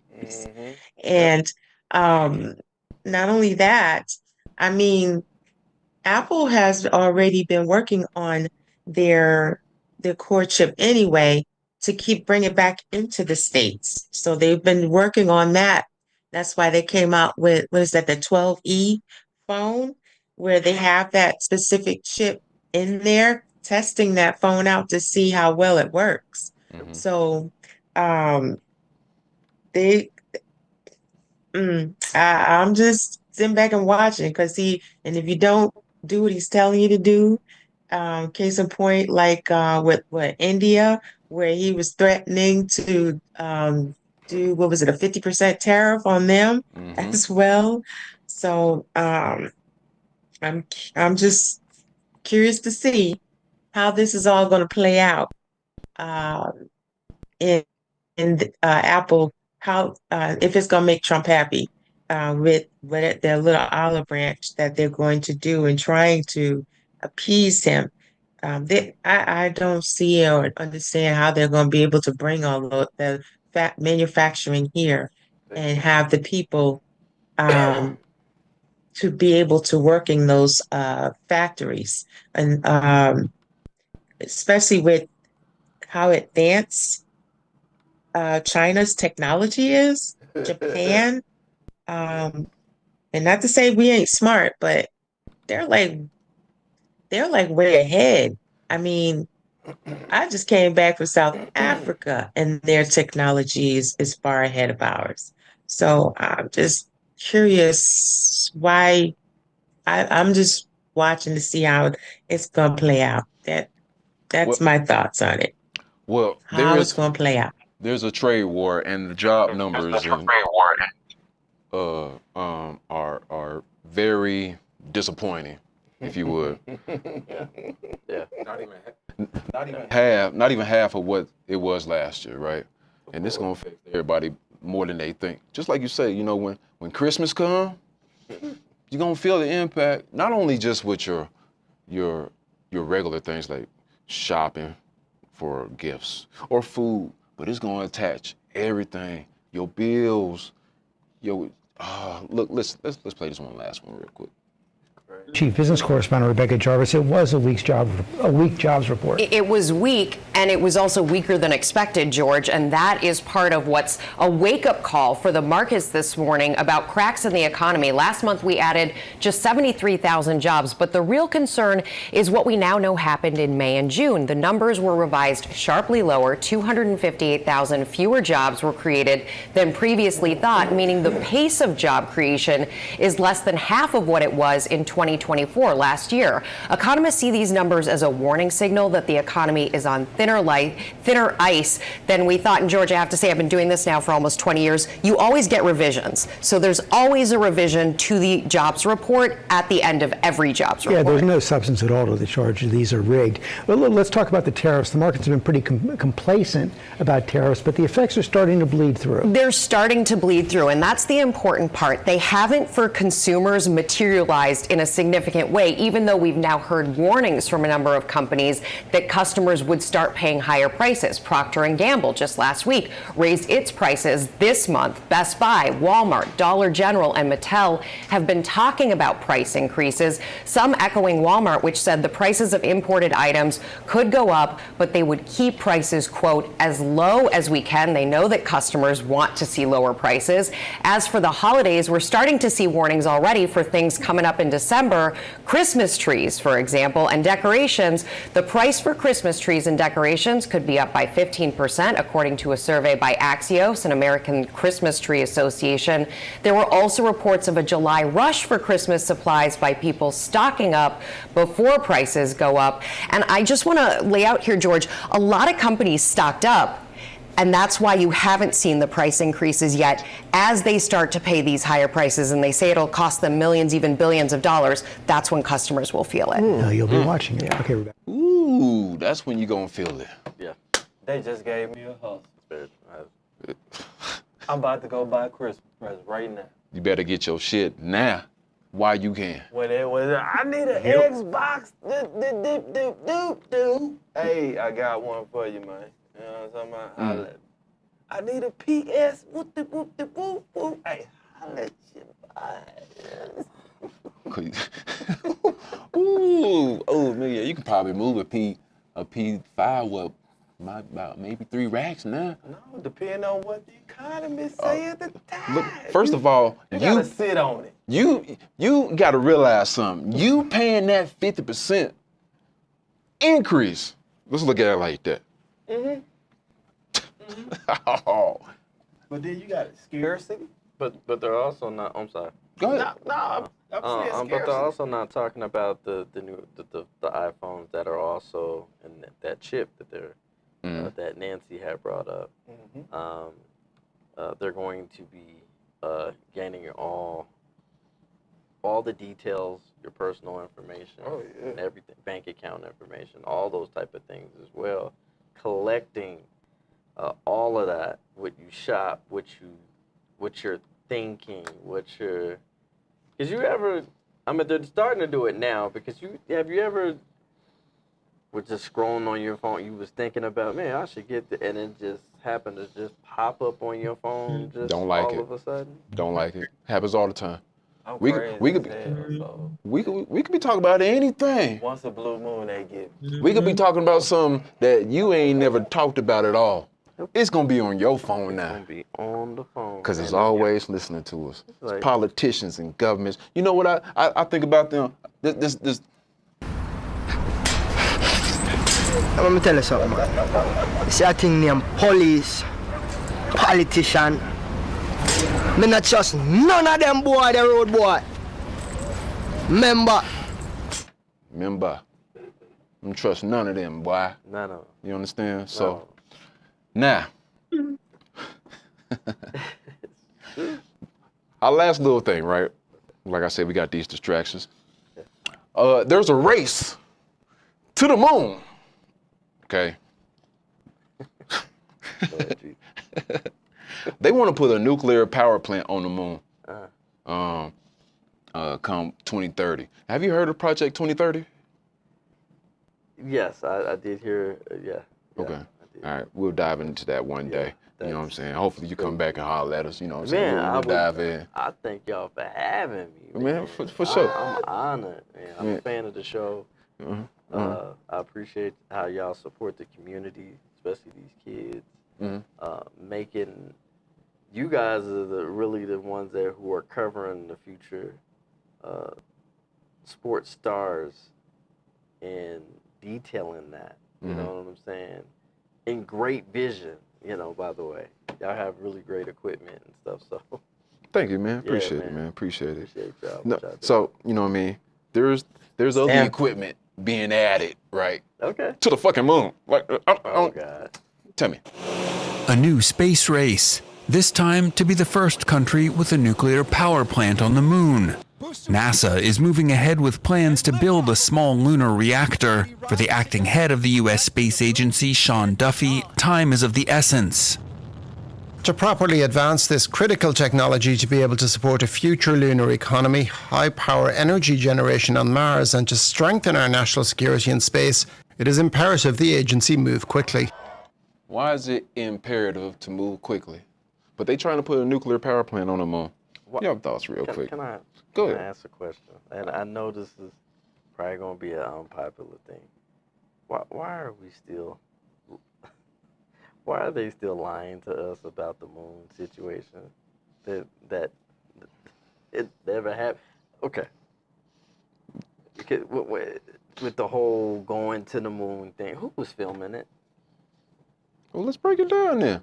Because I'm a photographer. I'm a videographer. I'm just saying, like, who was filming it? You're right. Not only that, the flag itself. Break it down.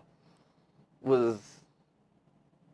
I guess technology was so dope back then. They had a camera station there, so when the thing took off, it was able to, track it as it went up.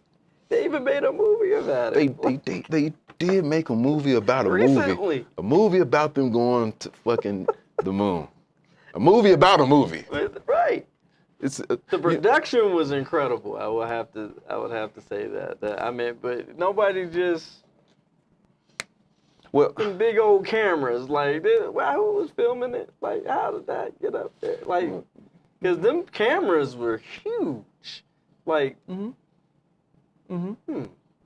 And like I said, man, Let me tell you something, man. You see a thing named police, politician. Me not trust none of them boy, the road boy. Remember. Trust none of them. None of them boys. Yeah. Never happened. Sorry. I'm sorry. It never happened. So, like I say, man, distractions after distractions, you know what I'm saying? After distractions. But, you know what I'm saying? Thank you for joining us with this conversation, man. We definitely would like to have you back, you know what I mean? I appreciate it, man. Whenever you're free. Shout out to you coming, you know what I mean? Let the people know, you know what I mean, where they can find you. Okay. You guys can find me. First of all, I am a cop watcher. I'm the biggest black cop watcher in the state of. Hold up. Say that slowly. Okay. We don't want no misinterpretations. Sorry, my bad. I am a civil rights activist. That part. There we go. There we go. Yes. Hey. Slash cop watcher. The biggest black cop watcher channel. I have the biggest cop watching YouTube channel in Colorado. 33,000 subscribers and counting. Dope. I appreciate the support. So you can find me on YouTube at DJK.TheParty. You can find me on TikTok, DJK.TheParty. Better lock in. On Facebook, it's Jerome Dutch, and Instagram, DJK.TheParty. And if I could make a shout out, because I told him I would. Shout out to my DJ crew, Track Assassin DJs, DJ Flame. Hold up. Oh, my bad. They better play some 2-4. 4-4-4, baby, go to this one. You know what I'm saying? Let me hear some Alabama. Hey. No, DJ Flame, DJ J Boogie. Love y'all, man. We actually at the Horizon tonight, so if y'all, after I leave here, I'll be DJing at the Horizon right here in Park Hill, near the Holly. So I appreciate y'all for having me. Shout out to y'all, man. Thank y'all for having me. Thank y'all. Keep doing what y'all doing. Watch the channel. Support the channel, y'all. Y'all have to, if y'all want more stories, if y'all want less conflictions, less stereotypes of us being a certain type, thugs, 304s, all those type of things. Preach. There is, and I don't treat you like Sunday service. There's a difference between educated and intelligent folks. These men are intelligent because they're trendsetters. Educated folks follow. I like that. Do what they're told. They do not. They create platforms. They create areas and foundations for people like me to speak. So, and our youth to speak. So I appreciate it. Thank y'all for having me, man. Thanks for coming, man. Appreciate you coming, man. Thank you, sir. And any shouts out you want to send to the career? Man, hey, you know the business. You did. Hey, thank you, Nancy, for tuning in with us. Appreciate you, you know what I'm saying? I know it's late. We all tired, you know what I'm saying? The thing I like to do, you know what I'm saying, around here is like lighten up the mood a little bit because it got a little serious for a while. Okay. But, I'm pretty sure you're going to do the same thing that I'm doing later on after you go to work and shit like that. Okay. because we getting a little older. I would say seasoned. Yeah, Okay. we just well seasoned, well marinated. Very marinated. There you go. But with a little marination, sometimes you need a little break, and that break looks like. I'm about to go lay down. I'm about to go lay down. Go lay down. I'm about to go lay down, man. I'm tired, man. Yeah, man. I'm good. I wish I could lay down too, but I gotta go DJ. So You gotta, you know what I mean, get to work. I get it, man. So please get enough sleep for both of us, please, man. For sure. For sure. Absolutely, man. You know what I'm saying? Hey, shouts out to 2-4. You know what I'm saying? This is Fly on the Wall. Make sure y'all tune in every Thursday. Fly on the Wall. You know what I'm talking about? Like, share, subscribe, our network. Not just for the people. We are the people. We out this thing, man. I'm trying to blow out his brain.